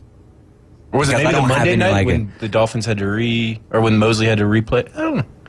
That's actually what it was. Yeah. That's exactly what it was. It was a Monday Night Football, and I was over there in Milton, so... I haven't been able to witness our only game with success. We've got the Patriots this week, but I think that the Patriots are going to take care of business. And we'll see how it goes. Drake Mays looked decent. We're bringing up the AFC South real quick. Stephon Diggs out with an ACL. So Nico Collins, I believe, is back. Tank Dell's going to have to play a bigger role in this offense. Now, there's a guy that I got on one of my fantasy teams bench, and Dalton Schultz, who does he step up and play big? But one thing, what's been one of the brightest signs this year for the Texans has been Joe Mixon. Yeah. He's like just more energy this year. Just almost a different player. Yeah. And so we'll see what, do the Texans go out and make a trade for a wide receiver? I don't know really who's kind of left on the table. Also, speaking of the Browns, I think Cedric Tillman is a guy to keep an eye on because he's looked to be a good wide receiver for Jameis Winston. I don't think that he had a lot of success there whenever it was Deshaun Watson, DTR. I don't know how much he targeted him, but that's a guy that I'm going to be looking to try to pick up on some of the waivers. Jets might be sellers. Jets sitting at 2-6. They're kind of like a mess right now. You might be able to get one of their wide receivers. I don't know if you could make the trade for Devontae Adams and turn around and start shopping players off. But I guess they lost this week, so yeah. At 2-6. What are your chances of doing something? Really, you know what I mean? You're probably going to have to blow the whole situation up is what We'll see, though. Crazier things have happened. But there's just nothing about Aaron Rodgers' game right now that looks like that's going to be turning around. That's what I'm saying. You might have to blow it up. Start all over, man. There, coach, everywhere. So, Tyler, earlier we really didn't talk about it. We texted about conference games, and are they meaningless now? If you're a team all right, Texas A&M, I think Texas A&M is a team who needs to get to the conference championship, right? But does it almost benefit you more by not having to be in that game? Also, can we make the argument, though, that if you get into the conference championship game, more than likely, if you get into it, you're going to make the college football playoff at that point, right? Yeah, no, and obviously you get the added benefit of getting a bye week or whatever. But Georgia right now, they sitting at number 2 in the AP poll, 6-1. They could win out, go 11-1, and not play for the SEC championship, which is really weird thinking. And what's crazy is on any given year, teams almost have with the loss of divisions and the inequalities of the conference schedules right now. It's on any given year, you almost have more control over your playoff destiny than you do your conference championship destiny. And so Georgia, they play their 12 regular season games regardless. So now they can either take a bye week, the week of the SEC championship game, or go play LSU or Texas A&M. But if they don't play in the SEC championship game, more than likely get the 5 seed because of where they're ranked right now. They'll probably be the number 1 at large. So then they get to host in Sanford, Boise State. Yeah. And then they get to turn around and play the 4th-ranked conference champion, which is probably going to be BYU or Iowa State or Kansas State, as opposed to having to play. It's the Yankees getting, in the playoffs. They're taking all the AL Central teams and then whatever. As opposed to, you play Texas or Texas A&M, then you get a bye week, but then you're going to have to play, the winner of a game. And then it's just I'm not saying, it's just weird because it used to be conference championships were the only way to win a national title. Right. And I know, there's a few, the BCS put in Bama that one year. But, for the most part, you had to win it. And then even in the 14 playoff, you almost had to win your conference to guarantee you a spot. Obviously, we saw teams make it without it, Georgia, Bama, Ohio State. But, if you didn't win your conference, the chance of you making at that point, the tournament of 4 teams was in somebody else's hand. It wasn't great odds for you. But now we're at a point where, there's going to be guaranteed at least 7 teams who didn't win their conference. So, now it's just, it's almost gotten to the point, I'm assuming, if you're a college basketball fan, where the conference tournament is now. It's great to win. You want to win your conference. It gets you a better spot, maybe. But, it's not the worst thing in the world anymore if you don't play and, if you don't win that game. The benefit of it has decreased because we're going to see probably more years where teams who didn't win their conference go on to play for and win a national title. And it's weird because, like I said, growing up, winning the SEC was a goal. Like, I was at Auburn when Georgia first clinched their trip to an SEC title game. That was one of the biggest wins in Georgia history for, since Herschel Walker left, basically. And so to now see you see Georgia fans just like, I don't really care if we make it. It's just a weird turning point of the sport. And as the playoff expands, which is looking to do in two years, I don't know if it's 14 or 16 yet. I don't know if they've determined. It's just a weird difference in the vibe around it. Winning the conference is great, but if it doesn't help us win the national championship, what's the point? But that's in part with the NFL, just being a wild card, not winning your division, and you get in as a wild card, and then you go and you win it all. But there's a little bit difference because there's not a specific game after that, and the NFL's are not always, but for how long now has had wild cards, so it's There's little bit not different like a structure. Division championship game. Yeah, I understand that, but I'm just still saying the way college used to be structured, but that's just on par with the way they're doing it now, and it's more mirroring the NFL, which is college game is pretty much becoming now. For sure, it's just a weird feeling as a fan. The SEC championship used to be the goal going into the year, and anything that happened outside of that, great. But now it's But I think that's just how the fans look at it, though. Do you think that Kirby Smart his goal isn't to win the SEC championship? I think Kirby Smart's goal is to destroy everybody in his path. I'm not saying it's wrong, but it's right now he doesn't control their path to Atlanta. He controls their path to the playoff. Right. But if Georgia wins out, LSU wins out, and Texas A&M win out, Georgia doesn't play in the SEC championship. Yeah, Texas A&M right now is on really a fast path to the SEC championship because they're the only undefeated team.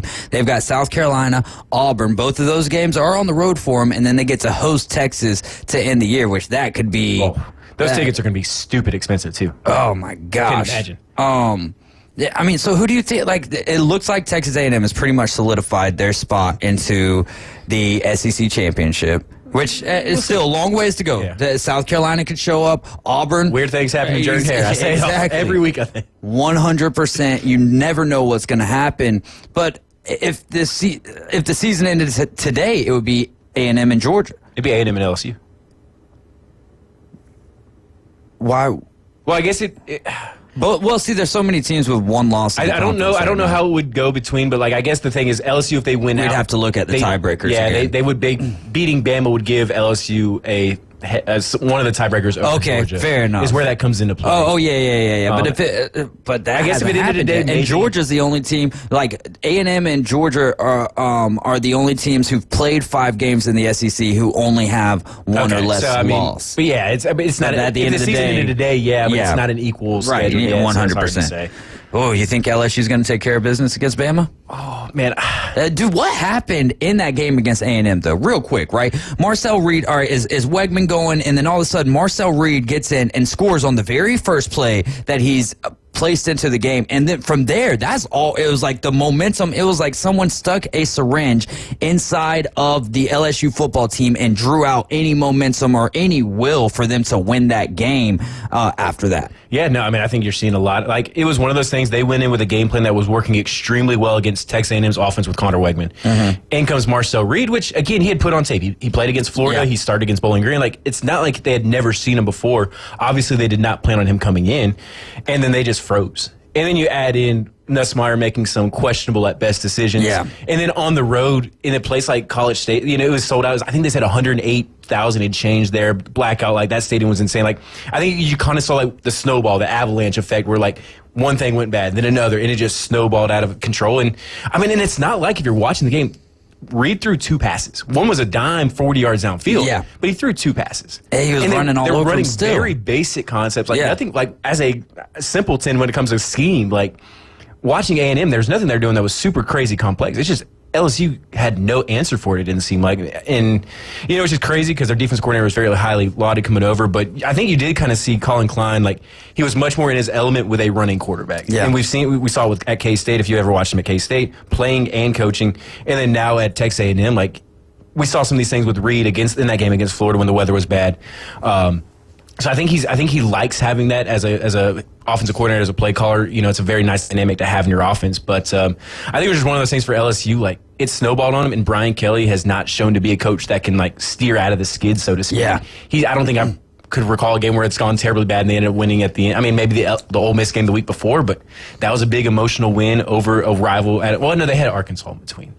But Brian Kelly's just not that guy either. Yeah. And I think it was just not a comedy of errors, but I think it was just one of those, like, it just started snowballing at LSU, and before they knew it, they were down 2 scores, and their quarterback's throwing 3 interceptions in, 14 football minutes or something like that. Yeah, it was, and you go into halftime with a 10-point lead, and then your next points are late in the fourth quarter, essentially. You're only scoring 6 points in the second half. It's hard to win like that. I am surprised that LSU maybe didn't think about it at halftime with the struggles that A&M had on offense. Like, hey, we may see this guy. Like, this is what we will do. Like, again, that would maybe have been some forward thought. But I guess it's hard to plan on something like that, I guess. I mean, Kirby Smart's proven that, too. So, Who had the best win of Week 9? Oh, man. That's tough. And it's easy for you because you didn't have to focus on one team, right? You were able to keep up with that a part little was bit super more. nice. I mean, for this area especially, I mean, it's almost got to be Bama. I think because the way they shutout. The way they had played from the second half of Georgia through Tennessee, 2 losses and a scrape-by win at South Carolina, had to hold on to a 28-point lead against Georgia. Like, there is a lot of unraveling as an outsider. Like, it felt like was coming from Tuscaloosa to come out. And Missouri's not a great team. Brady Cook was hurt, but I think to come out and dominate a team that they had, like, in a way that they had not dominated outside of maybe the Wisconsin game this year. Like, even USF, that was a struggle. Mm-hmm. Maybe Western Kentucky, you could call that a dominant, but I mean, like, Bama had not dominated anybody outside of Wisconsin and those 6 quarters from Wisconsin to the first half of Georgia, right? And I think for a coach like DeBoer, who I'm not gonna say was on the hot seat, but like Bama fans are a little eccentric at times, and coming off the Saban era, like I think he needed that win as much as any coach really needed a win this past weekend. Even though they're still on pace for a 2-loss season, still a chance to make the playoff, all this other stuff. Obviously, they still got some teams in front of them that could definitely beat them. But I mean, Oklahoma and Auburn, their offenses have been very poor. LSU, obviously, on the road is going to be a tough battle. But I mean, if they get through LSU, Oklahoma and Auburn don't look quite the daunting task that maybe they looked preseason. Yeah, that's a fair point. I'm going to go with one that I don't really like here because I'm sure that we were all kind of pulling for Navy in some way, shape, or form. But that was a very impressive win for Notre Dame. Ever since the loss to NIU, they turned it on the very next week. I believe it was Purdue who was at their mercy for that game.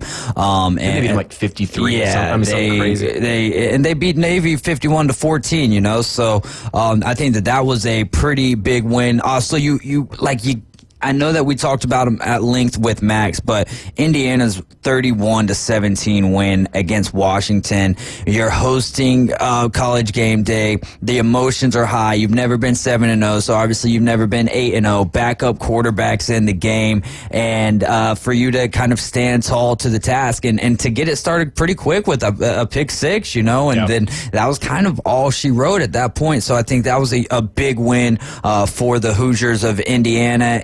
And Penn State's win. Penn State's win is one of those where you're on the road taking on Wisconsin in Camp Randall, and these are the type of games that Penn State just sometimes tend to flub up, and they didn't let that happen. There was moments where it kind of felt that way, but I'll go with them. And then also a little Big Ten love continuing. The scrap at the end there with Michigan and Michigan State, that was not a good win, but it was one of those things where a player's getting treated a way that you don't like it, and the rest of his team is gonna step up for him. What game was it where it was Ohio State, Nebraska, where the fans started throwing water bottles at the sideline? It's like Texas and Ohio State normally have been thought of as very prestigious fan bases, right? Very respectful for the most part. Ohio State fans, kind of like Alabama fans, when they're winning, crybabies. Right. Now they haven't had the winning. Now you're seeing the crying. But that was just a very wild situation because the referees had to take the teams and get them off. Well, not the teams. They had to get Nebraska off the sideline there, so that none of the players were injured. Just what a weird situation. It's almost like they saw refs the week before reward similar behavior and thought, hey, like it worked for them, it may help us out. I mean, it is what it is. Obviously, both schools ended up winning, Texas ended up losing. Ohio State ends up winning, not because of that play call or not because of that penalty. I mean, that in a weird way, that was a big win for Ryan Day because he couldn't afford to lose that game. Like, could you imagine if they had lost to Nebraska with the roster that they had? He may not have made it to Michigan at that point. He needed that win as bad as almost anybody too. And it's almost like you almost got to feel for him a little bit to the extent like it's almost like every week he's coaching for his job for the rest of the year. And maybe I'm overreacting a little bit, but like it's kind of felt like this is a do or die season for Ryan Day, and he's already got one strike. You know what I'm saying? Like, he really can't afford to lose before, get himself knocked out of the playoff, knocked out of whatever. But, man, that's... Were you surprised at how low scoring that game was, though, at 21-17? The over-under, I think, was at 48.5. That was one of my locks from Friday afternoon was they're going to score. Ohio State's going to put up 40 by themselves. I think we can get 10 out of Nebraska. And I think partially is, like, the way the amount of points Indiana put up on them. Like, sure, 56 is just because, the transitive property never works in sports. Mm-hmm. But, like, you would expect Ohio State to put up at least 31, I think. That would have been my floor for Ohio State going into the game was 7 points a quarter, basically. That's not a huge number, not overly dramatic. But, Ohio State's been pretty efficient for the most part. They even put up, almost, right at 30 against Oregon on the road. So, like, why would you not expect that at home against Nebraska? Granted, I'm a big Matt Rule fan, but, Nebraska kind of hit a slippery slope in their schedule. They start off pretty strong and has kind of fallen down a little bit. But, I was surprised by Ohio State not hitting at least 30 for sure. Who had the best upset of the week? Ooh, it's kind of a tough one because top 25 wise, there wasn't. Texas A&M I think was a 2.5 point dog going into the game. Yep. But that's I don't know if there's another bigger upset. BYU being a dog going into that UCF game and winning by double digits on the road. That is still one of the most asinine things that I have ever seen. And again, UCF the week prior played Iowa State very well and looked like they were going to take them down. BYU kind of struggled a little with Oklahoma State, so maybe it was and the money during the day was pouring in on UCF, or at least from how I'm looking at the numbers, it looked like people was just taking UCF. It's like, not me, not so fast, my friend. And I think maybe it's one of those like. For like me, I would have thought like, okay, what does Vegas know that I don't know? Because that's one of those lines that doesn't make sense. Right. So you're like, okay, Vegas knows something. Maybe BYU having to come across the country to Florida. Maybe they thought the heat, the humidity would play a role. Obviously, it did not. As BYU went on to win by 13, 14, whatever it was. Like, that's and for BYU, that's a huge win. As many wins, it's going to be that Big 12 race. Yeah. Going into the last stretch of the season, you've got Iowa State, BYU, K-State, the top three dogs right there. You got Colorado still fighting for a Big 12 championship berth. I don't think they'll get there. But, who would have thought, Iowa State and BYU and Indiana, right? Those three right there, look at us now. Who would have thought we would have been here, the Paul Rudd gif or whatever meme online. And it's just awesome for sports. And, obviously, they'd still be in contention even in the 14 playoff era. Really, being a Big 12 champion wouldn't guarantee them anything, but it'd have them right there, knocking on the doorstep, so to speak. And it's going to be interesting. That Big 12 race is going to be fun down the stretch. Who had the worst loss of the way? And, you mentioned the Wildcats of Kansas State right there. They are a team who is silently having a great season. You were very high on them going into this season. They're sitting here at 7-1, 4-1 in the Big 12, but a little bit of a scare for them this last Saturday, getting the win, but it was only 29-27 over a 2-6 Kansas team. Yeah, it's one of those. It was a rivalry games. We want to throw them, throw out the records and everything for the big ones, and I think the rivalry games are still crazy for even some of these smaller schools because they've beaten, I think that was the 16th game in a row now they've beaten Kansas. So, to beat your arch rival, in-state rival 16 times in a row, that's... But, obviously they didn't play great. They ended up, winning by 2 points against Kansas is not something to write home about this year. But, hey, win in advance, I guess, right? So. Who had the worst loss of the week? I'm going to say worst because of how they lost, Duke. Duke forced 6 turnovers and lost to SMU. At home. Dang it. We just had the same one. It was one of those, it was funny watching Rhett Lashley's, post-game press conference. I've never been a part of a 6-turnover game. We probably didn't deserve to win this game. I don't really even know how he pulled it out is basically what he was saying. It was kind of funny to watch. But it's how do you lose at home when you force 6 turnovers? What? And not just that, though. You have a chance to win it at the end of the game, and it gets blocked. Yeah. It gets blocked as time expires, so that was tough. And SMU gets into overtime and ends up winning that game 28-27. We are going to take a quick timeout. When we get back, we'll take a look at Tyler's top 3 for the Heisman and then all of the big games coming up at this weekend, which we've got a lot of them on the docket. Afternoon Underdogs on ESPN Northwest Florida. We'll be right back.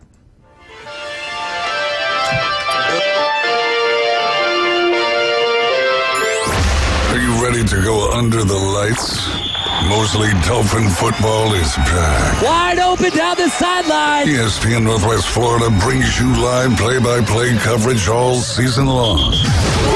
With David Hayes. Touchdown, Mosley Dolphin. And Kyle Wright. You take the top off the defense, and the interception turns into points for the Mosley offense. Exclusively on ESPN Northwest Florida. Good evening. This is Joanna on ESPN Northwest Florida with your weather forecast on this Tuesday. Clear tonight with a gentle breeze out of the east at 10 miles per hour and temps near 69. Tomorrow morning, we will have mostly sunshine and a wind speed of 11 miles per hour and be warm at 79. Mostly sunny in the afternoon and evening, a high 82 with a moderate breeze. Some sun Thursday with a temp of 82. This forecast is brought to you by Earthworks of Northwest Florida.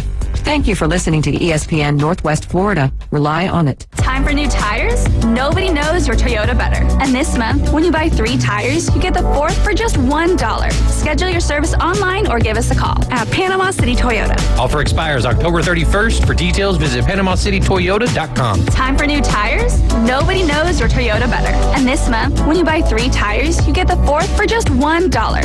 Schedule your service online or give us a call at Panama City Toyota. Offer expires October 31st. For details, visit PanamaCityToyota.com. PCB Hobby, the beach's premier hobby store for sports cards, comics, coins, and trading card games. PCB Hobby carries the largest selection of boxes and packs from the latest releases of brands like Topps, Panini, Leaf, and more. Looking for a specific player or team? PCB Hobby has a wide assortment of raw and graded cards. They carry parallel rookie, game used, and autographed cards in both modern and vintage. Have a collection you want to sell? We buy, sell, and trade. PCB Hobby on Back Beach Road, just east of Florida Linen. Call 850-320-8388. The mission? Your mission, should you decide to accept it. Save the panhandle from boring cookie-cutter radio. Now back to the Afternoon Underdogs. This tape will self-destruct in 5 seconds. 104.3 ESPN Northwest Florida. We are back. This is the Afternoon Underdogs. You're listening to ESPN Northwest Florida, your home for the Auburn Tigers coverage starting at 10:45 for an 11:45 a.m. kickoff. Tyler, do you know who the Auburn Tigers play this Saturday? Right off the top of my head. It's one of the better teams Tennessee, in the SEC. right? It is a team in Tennessee. Oh, it's Vandy? Oh, yeah. They're favored over Vandy this week. 7.5 points. Talk about another line that's like, did y'all watch the same? Are we incorporating what's going on, like what can happen in Jordan Hare? Hey, Auburn had a wonderful win. Yeah. A wonderful. I'm not taking nothing away from Auburn after that win. Jarquez Hunter with 278 yards in that ball game. Very impressive. Highest rushing total in a game from a college football running back this year. Oh, which, wow. when you think about Ashton Genty, that I think that makes that statistic pop out even more so. But this is, I mean, listen, Missouri loses to Alabama 34-0 and still finds a way. And they were number 21 going into that game. They get shut out. Yes, they didn't have their quarterback. That's fine and dandy. It was 34-0. Drop out of the top 25. I would have moved Vanderbilt up into the top 20 after that loss against Texas, holding Texas to 6 points in the second half. What did you think of the Vanderbilt-Texas game? Man, it was one of those, like, I think last week we picked that game with the spread, and I think it was like 18.5, 17.5, somewhere in that line. And I was like, okay, well, if Texas is who they want themselves to be, like, this is a game, granted, and I didn't even mean this as disrespect to Vandy, but, like, you want to come out and you know who Vandy is at this point. Beating Bama kind of takes them out of that trap game scenario. But, like, come out and, show, hey, we are the big dogs we think they are. And it kind of looked like it was going that way for a while. Vandy got on the board early with 7-0. Then I think it got up to like 21-7. It's like, okay, Tech's about to take control of this game. And they never put Vandy away. And they just let Vandy stick around. And obviously, at this point in the season, it's survive and advance for everybody, especially, an SEC game for the playoffs, for the SEC championship game. It's survive and advance, everything else. For a team like Texas, who's going to be in the playoff if they win out, they don't need to worry about the style points. Maybe that's fair. Maybe that's not, that some teams have to worry about it, some teams don't. But that's just the reality of college football right now. And so, but man, if you're a Longhorn fan, that was... Watching that game, you just could not have felt comfortable until I think they got the ball back with 30 seconds and was able to kneel it out. But It's got to be a little concerning that Georgia coming out and doing what they did, holding you to 15 points. 7 of those coming on that questionable short field. We won't get into that. We did that last week. But for Vandy to hold you to, what was it, 24 points? 27. I think final score was 27-24. Was it 20? Okay, I couldn't remember if it was 24-21. But for Vandy to kind of 27-24. Shut you out for a half. I mean, shut you down for a half and everything else. Ewers' arm strength is getting questioned by some people. He's not. I think you have to start getting concerned. And honestly, at this point, if you had to give me odds on a quarterback switch before the playoff, I'd probably put it 50-50. 50% chance that if Texas makes the college football playoff, which they do look like they're on track for that, but I still like Texas A&M in that final week I think of the season. If they win out to that game, I think they could still get in with a loss there to A&M. So how many SEC teams are you seeing right now? I think the easy number right now is 4. Okay. I've heard some people back it down to 3. You say 5? I was going to say that just because I think they're going to get the benefit of the doubt at the end of the season. They're going to get that brand kind of thing. People are used to them being there. And somebody somewhere is probably going to get seated higher or ranked higher than they probably should be just because of being in the SEC or, there'll be an argument. So 5 is so tough because we've got 4 conference champions, which one of those will be SEC, right? Yeah. One of those will be SEC. One will be Big 12. One will be Big 10. One will be ACC. You got the G5 champion, which right now looks to be Boise State. All right, so that's 5 teams right there. So if you were to add 4 more teams from the SEC to get to that number of 5, now you're sitting at, 3 spots left. Mm-hmm. And, I mean, unless Ohio State, if Ohio State loses to Indiana, are they done? If they lose to Indiana, is Ohio State done? They would be an more than likely, undefeated Indiana team. I mean, I think the problem is the game against Penn State this weekend, which we'll say whatever, that's going to give them a quote-unquote quality win. But what if Penn State wins? If Penn State wins, then a loss for sure. Yeah, a third loss. Sure. So can we confidently say 3 losses at this point? I can't say that confidently, that 3 losses keeps you out of the college football playoff, just because I feel like there's more chaos to be had. Anybody sitting here saying for sure that they know? Right. No, there's way too much chaos that can happen. Let's say something positive about Florida State. I would have never thought in a million years that a team goes 12-0, 13-0, and is out of the college football playoff. And I think it would be easier to sit here and kind of go over some of these what ifs if we had our first rankings. But right now, we have no idea what they're thinking. You can get that first set of rankings. Okay, they clearly think this team is above X is above Y, Y is above Z, et cetera, et cetera. Let me ask you this real quick. College football playoff rankings come out. Do they do it in the order of what we would see the 12 when it comes around? Basically go best ACC team, best SEC. You see what I'm saying? Those top 4 spots are reserved for who they think will be the best team in the conference. I wouldn't think so. I don't like that idea because I don't think that's true. They're giving their rankings, and the seeding is going to be different on the last show, quote, whatever you want to call it. That last show, that seeding becomes different because of whatever. Gotcha. Because how can you determine? I guess you could do it a couple different ways, but you don't know who the SEC championship. Who would you put? If Texas A&M is technically the number 1 team in the ACC, are they going to rank them number 2? Yeah, I don't think they're going to put them above Georgia. I don't think they're going to do that. Isn't it kind of crazy that Texas A&M is they're sitting at 10 still, right? They're 10 or 11, right up. And their lone loss is to one of the better teams in college football. It's like the reverse for LSU, who now has the loss to Texas A&M, which is the top team in the SEC, but also that loss to USC just keeps on. Exactly. I could not have said that any better unless I came up with a synonym to go along with progressively that sounded like insurance or something. So yeah. Well, I'm just kind of using the AP poll right now. There's 4 teams in the top 12. Obviously, and one of those is not number 12, so Boise State jumping into there doesn't change. You got 4 teams in the top 10. Gotcha. So, granted, that's the AP. How much does it mirror? And I think, like I said, people will want to say you never know what you're going to get with the committee. The committee was actually fairly consistent all 10 years of the committee. You may not have always agreed with it, but you could kind of guess 1 loss or 0 loss was better than 1 loss was better than 2. Conference championships mattered for the most part. 99.9% of the time. We won't talk about last year, but we're done with that. But for the most part, but even then, I kind of predicted what was going to happen there. We won't talk about that. But there's always exceptions to the rules. It's going to be interesting to see if the committee, if they're still fairly, 0 loss is still better than 1, or is 1 good loss better? It's going to be fun to watch. And do we see changes in the way the committee processes things?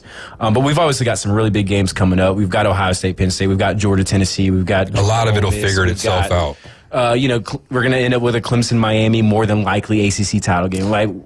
Let's try this one on for size real quick here. This is a selfish one, but Georgia beats Tennessee.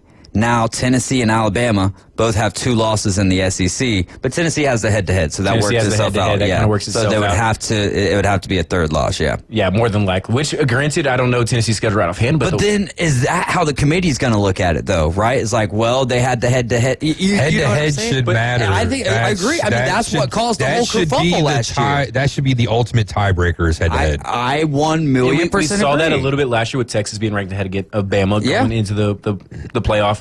And they've been pretty consistent with head-to-head typically matters. And I don't think Alabama nor Tennessee have done anything to prove one is definitely better than the other. Obviously Tennessee, but I don't think there's anything the committee's not going to rank Vanderbilt ahead of Bama because Vanderbilt beat Bama. You're right. But Tennessee and Bama at this point, if we're using this comparison, are close enough that Tennessee would probably rank ahead because of the head-to-head. All right. It's going to be a lot of crazy. Dude, not next Tuesday, but no, it's next Tuesday. Yeah, next Tuesday. Yeah, so we might have to have to put it on the old Lucid Streams TV app up here in the studio because I think it starts at 6. And do you think there's going to be any kind of I don't want to say conspiracy or tinfoil hat stuff, but again, how they're going to rank these teams now? Because obviously, how you get ranked next week's going to help you or hurt you come towards the end of the season because you're either going to have to get into that top 12 or the top 25 if you're on the outside looking in, which is making it tougher for you to do. And if you're already in there and you're higher up, even taking a loss, how far will you fall? Sometimes you can take an L and only drop a couple spots. What if I don't want to do this every single Tuesday, and I don't know what my Tuesday is looking like next week after work. But what if maybe we try to plan on next week, we stay on the air. I'll ask Randy if it's okay and do a live reaction to the initial 12-team college football playoff rankings. I'm here for it. Because we won't be able to play the audio per se, but we could still react. Watch along almost. Yeah, exactly. And as long as one of us is bumping our gums, we'll be able to. And I think that's never been an issue on Tuesday. I'm sure we'll have some other people, with their opinions as well. Yeah, no doubt. And that's the best part, guys. When we got more text. We got more text when we had a caller earlier earlier today than at any point. My favorite thing about doing this radio show is having people call in, having people text in. Give me your thoughts and your opinions. Have I ever sounded well, this is because David Hayes said so. That is the way that it goes. Absolutely not, man. I know that I am not the sharpest tool in the shed. I just know I like to watch a lot of football. Dave can only listen to me talk for so long, so he needs somebody else to break the monotony of it. But oh man, let's see. What does your Heisman race look like right now? Is it Dylan Gabriel and everyone else so far behind him? Are we looking at? I think I heard that Shedeur Sanders is kind of slipping in the odds race here. Ashton Genty, I don't even know if he's up there anymore. It's funny, Ashton Genty had a terrible game of 130 yards and 2 touchdowns, and people are trying to drop him out of the Heisman race because he plays for Boise State. I know not everybody. I know the popular media opinion is Travis Hunter, and I'm not arguing against Travis Hunter. He's an incredible player. I think he was second or third. If you want to say he's the best player in college football, I'm not going to argue you with that. I just my doubts of him the whole time was Colorado's football record. Yeah, and there's just been a threshold historically of maybe not historically, but of the last 30, 40 years, your team had to been X amount of wins in order to qualify for better or for worse. Right. It's just the reality of the situation. But if Colorado is going to hit that, I just don't see how anybody beats out Travis Hunter for it. He's going to be hard to beat out, assuming Colorado. I'm going to say gets to 7 or 8 wins, which would be traditionally lower than what we're used to seeing. But if Colorado gets over bowl eligible, bowl they're already eligible there. Plus, they're already at bowl eligibility now. I think that's going to be hard. But from where they were 2 years ago, Travis Hunter, Dion, the whole thing, it's going to be hard to not give it to Travis Hunter. And you can say what you want. I know that plenty of people have their opinions on maybe Colorado being too loud or too flashy, too fly, whatever. When they won that game, their super fan, her name's Peggy, she's 100 years old or something, I might be exaggerating the age. I'm not entirely sure. I know she's an elderly lady. She wasn't able to make the game because she had COVID. Well, they get into the locker room and Deion Sanders dials her up and has the whole team congratulate her on them making bowl eligibility. And I think that those are the things that it's the little things. They talk about that in relationships all the time. Like the little things are what matters. And I think the same is true for college football programs. See, when Colorado is getting the proportionate amount of attention for the quality of football team that they are, I've got no issue. It's when people want to force them down your throat because they won 4 games last year. That's great, but it's like the NFL right now. Aaron Rodgers dominating airwaves, right? And it's why I get him being a guest on the Pat McAfee show, but Aaron Rodgers will come up every now and again. But I'm not going to sit here and try to formulate a conversation around the basis of why can't he do it? And you guys know how we are anyways. If y'all saw the show sheet, sometimes y'all be like, some days they look really prepared. Other days it's like, well, dude, there's been so much that's happened in football. Let's just run around this thing like a daggum merry-go-round. You know what I mean? But yeah, 850-215-6290. We are taking your calls. So I think that Dillon Gabriel at this point in time has a real good shot of ending up winning it. And I want to say that was my preseason pick. What you got? I was going to say, I think on a year like this year, when you kind of have a hard, decision to make, this should be a year where like a running back or a defensive player or non-quarterback wins it. You know what I mean? When you don't have somebody just standing out and just jumping off the page at you. I think Ashton Jeanty does stand out. Yeah, but not a quarterback. So I'm saying non-quarterback players. I would love for the sport to see Ashton Jeanty win it. Because assuming he continues putting up just elite numbers. But I tell you, play him in the second half, Boise State. Right. I'm almost surprised the guy we're not going to hear more about. I just don't know if we'll do it because of their schedule. But Leonard Riley at Notre Dame, with Notre Dame being Riley Leonard, yeah, Riley Leonard being at Notre Dame, with Notre Dame being the brand that they are, he's got 2,000 total yards, almost 20 touchdowns. Notre Dame getting into the top 10, top 8 right now in the AP. The fact that he's not getting any steam is a little interesting to me, just because of the brand Notre Dame is. But he's got 11 rushing touchdowns and 8 passing touchdowns. That as quarterback, not ideal. But I'm just surprised the totality of his stats are not getting a little more attention. But Dillon Gabriel will likely earn a spot if Oregon keeps winning out. Just at least in New York. How often do we see just a quarterback on a top team? They're hard to beat out. Kramenheck is the FSU quarterback that was playing this last weekend, because I was watching with an FSU fan, and he kept on saying, "Well, look, the running backs got it again." I felt you were talking about Riley Leonard. I'm like, oh my goodness. It felt like 6 plays in a row he ran the ball a ton, and I was like, that dude's got to be just exhausted right now. He's like Anthony Richardson, Coach, take me out. I need a break. Have you ever heard of anything like that before? Go ahead. For a quarterback who was drafted because of his physical abilities, you tap yourself out of the game because you're tired? This ain't tag team wrestling, big dog. But again, going from college to the pros, and that's the reason why he didn't have a whole lot of this ain't college. The preseason. I understand that, but there's a reason why these guys got to spend so much time in college before they go to the pros, is because so they can develop their bodies. And I'm just still saying, this is devil's advocate type stuff. This is not a caveman Rick type take. Devil's advocate, is it not almost a plottable move because he put the team before himself? True. If he stayed in there and thrown a bad interception because he was tired and cost him the game that way, then why didn't you check yourself out? But he does it, and everybody wants to crap on him. Well, he's not starting this week. Yeah, but then he's lost his job. That's lost his job. Neither here nor there. But I'm just saying that there is a way you could phrase that as he took one for the betterment of the team. There you go. I don't believe that. Honestly, he did, though, because he's not playing, and that team is going to play better with Joe Flacco at quarterback than at and he'll learn from sitting behind Flacco. I'm pretty sure of that. Well, and the thing is, though, is I don't know how much of it is a learning thing, and not say I have no idea about his his mental sharpness, study habits. I don't know anything about that.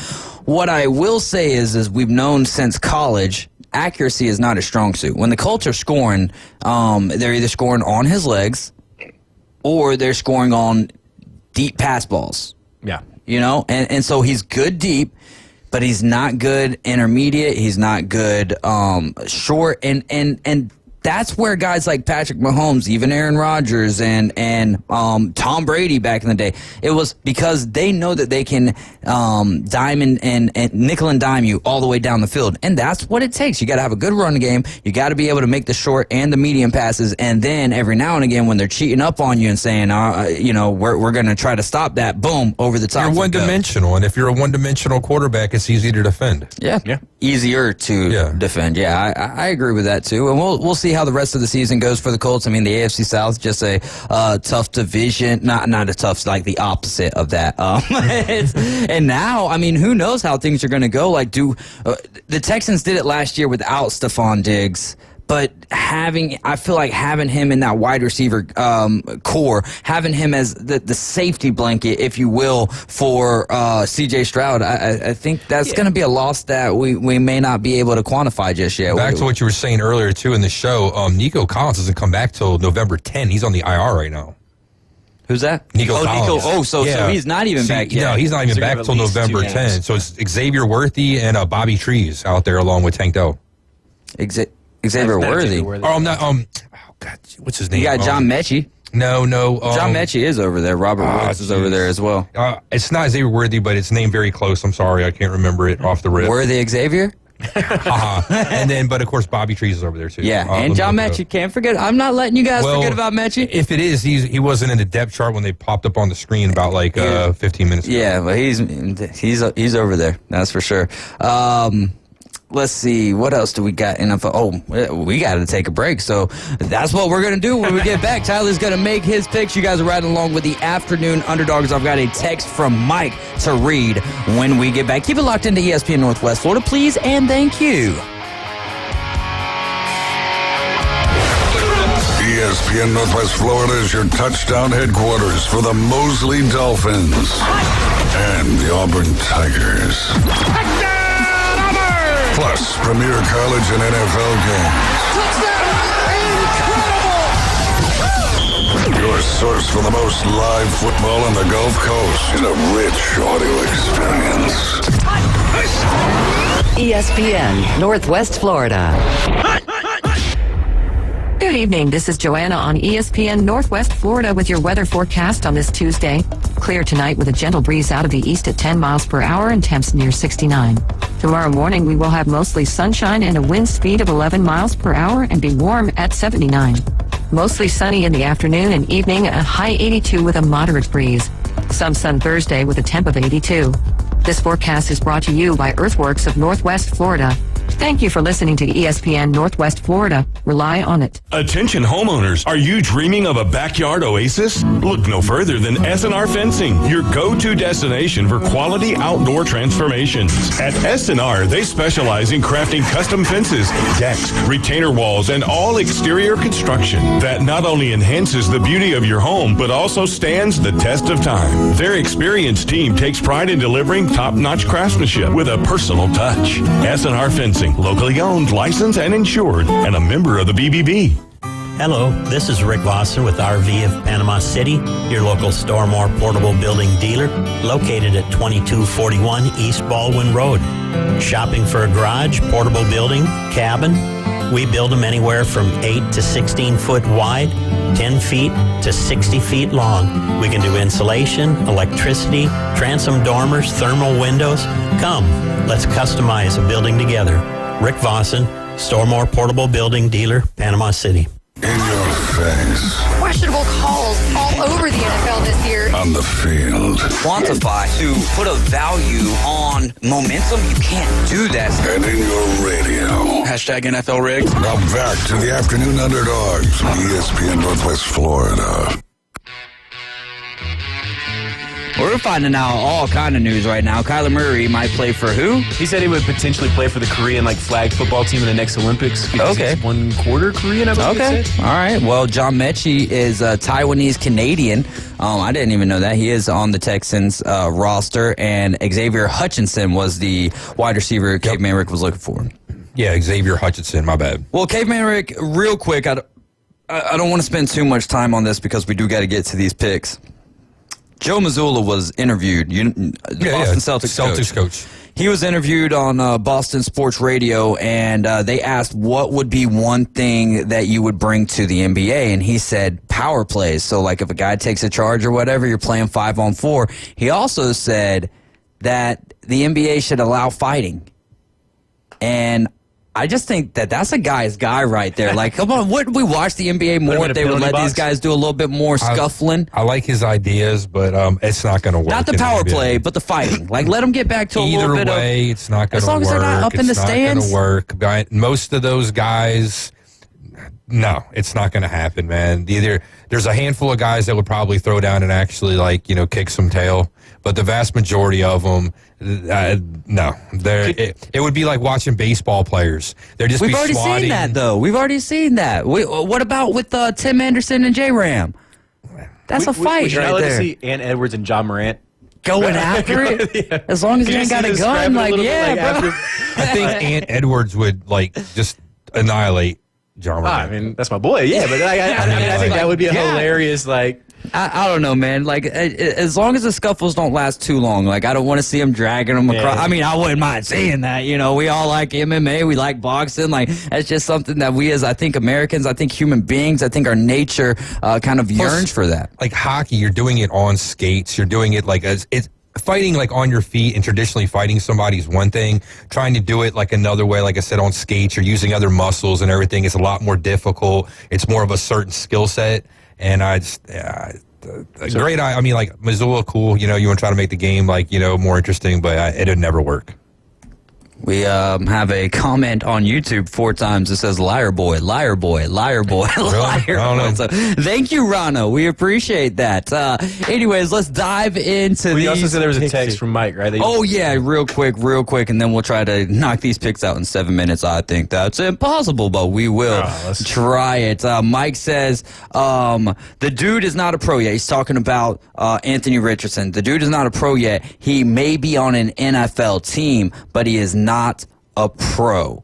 So I mean, there is that learning curve, like they call it the rookie wall sometimes, and him being injured for lots of last year probably did not help some of that progress. But I really think him learning from Joe Flacco for a while isn't the worst thing in the world for Anthony. No doubt. I've always said that when young quarterbacks have the opportunity to sit behind someone who's made their way 17 years now for Joe Flacco. Well, just a guy with a completely different skill set. So Joe Flacco's a guy who's made it, reading defenses, and if he can learn some of those skills from him, not how long he's been there, but as long as he's a professional, he's got the right attitude. Yeah. You know what I'm saying? Yeah, that's what I'm saying. 17 years in the league in general. Plus, he's also been in this situation, but kind of vice versa, but still the same, except for normally it's the young guys coming in for the old guys, not the old guys coming in for the young guys. But I think that's just where we're at as a society right now. It'll be interesting to see how the Colts do against the Vikings on Sunday Night Football, which you can listen to right here on ESPN Northwest Florida coverage starting at 6:30 for a 7:15 kick. Let's get into the pick'em.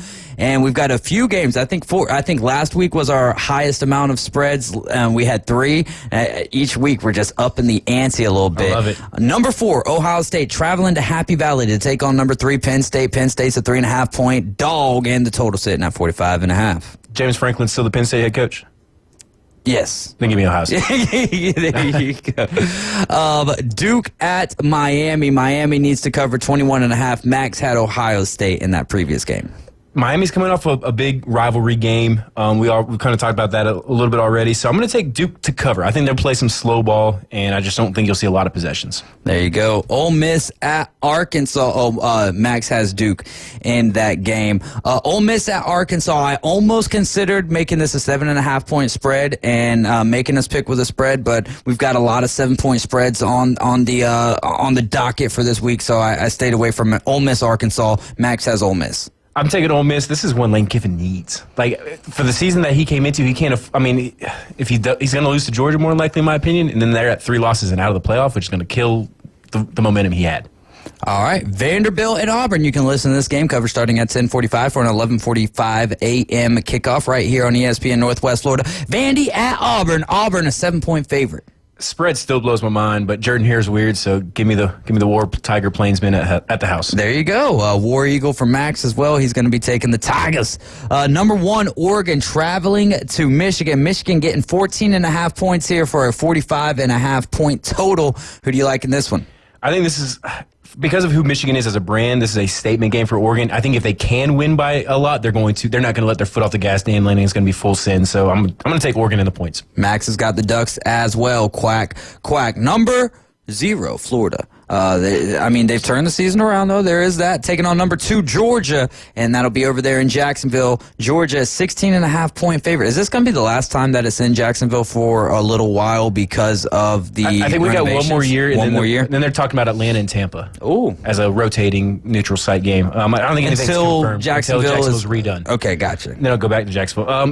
Georgia cover 16.5? 17's a lot of points in this game, but give me them dogs. Give them the dogs. New quarterback. Kirby's going to have some stuff for him. All right. So Max has got Georgia as well. Windiana taking on Michigan State. No spread needed here, but the Spartans are a 7.5-point dog, total sitting at 51.5. Max has got, of course, Windiana. I can't pick against Windiana, not on a Max Tuesday. Come on. There you go. Number 10, Texas A&M traveling to Columbia, South Carolina. South Carolina getting 2.5 points, and total sitting at 44.5 for this one. I really want to take South Carolina this one. I really want Straight up. I really want to take South Carolina. I really want to see it happen. I need that chaos, baby. I can't bring myself to make that pick, but if South Carolina, color be not shocked if South Carolina wins that one. All right. What color is not shocked? Like a like a beige? Yeah.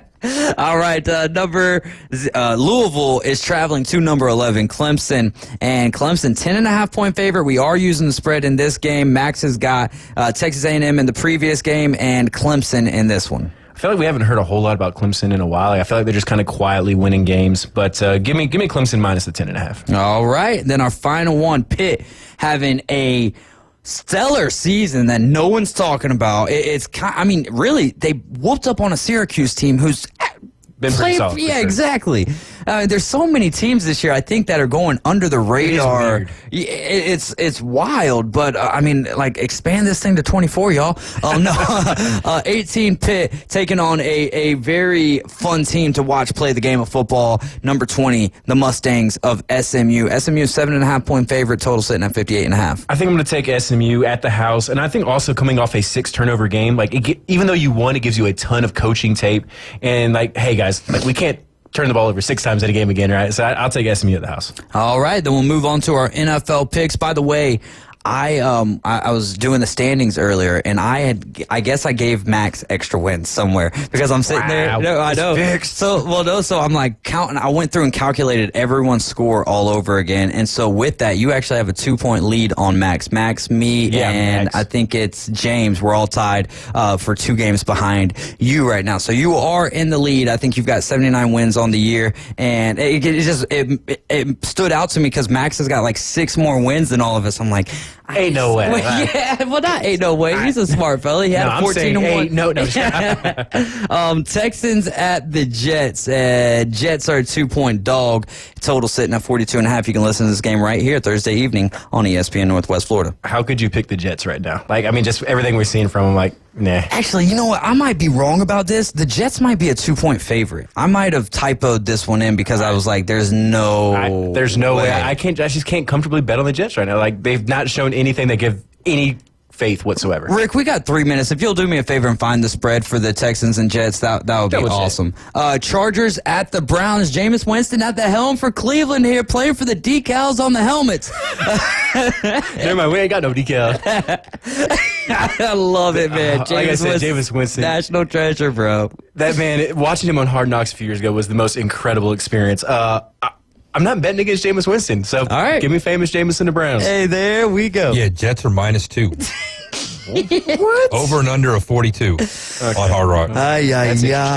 Lions at the Packers. We'll keep you guys updated throughout the week about the ability or availability for Jordan Love. Lions at the Packers, though. Packers 3.5-point dog at the house in Lambeau. The Lions are arguably playing as good as anybody in the NFL right now. I'd almost feel like you'd have to be a Packers fan or a fool to bet against them in the moment. Sunday Night Football right here on ESPN Northwest Florida. Coverage starting at 6:30 for a 7:15 kick. It's the Joe Flacco Colts for Flacco's season, round 2 of Flacco's season, right? Taking on Sam Darnold and the Minnesota Vikings. Vikings are a 5.5-point favorite, total sitting at 46.5 for a little Sunday Night Football edition. Give me the fighting Flaccos. All right. Oh, I haven't been saying Max's picks for a while. He's got the Texans, the Browns, the Lions, and the Vikings. Okay. And then our final one is our first NFL spread that we've used here on the Afternoon Underdog Pick'em. It's the Bucks at the Chiefs. You can listen to this game right here with a 6:30 coverage start and a 7:15 kick. Chiefs 8.5-point favorite. That means they got to win by 9 against a Bucs team who does not have Mike Evans, does not have Chris Godwin, but still kind of hung in there at the house against the Atlanta Falcons. Who do you like? Max has got the Bucs. I would be in a lot of trouble if I didn't pick Kansas City. But also, I mean, like you said, you're going to have Baker Mayfield with no Mike Evans, no Chris Godwin.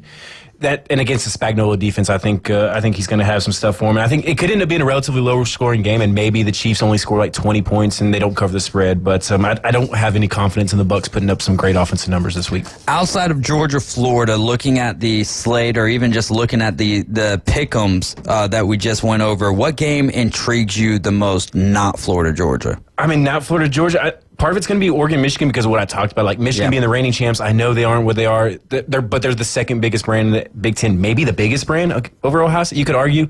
That's going to be a big one for Oregon. Can they come in and make a statement? But I think that Texas A&M South Carolina game, I was not messing with you when I think South Carolina may win this game.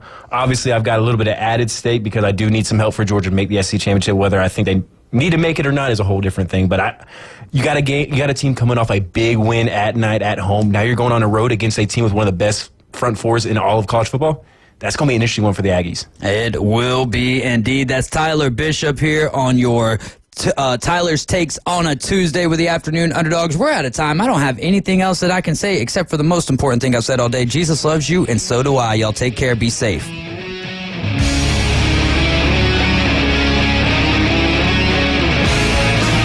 104.3 ESPN Northwest Florida is your home for the NFL. Touchdown, Denver! We bring you the biggest games every Sunday, Monday, and Thursday night. Oh, he's got the first down! Plus, we'll broadcast more college football games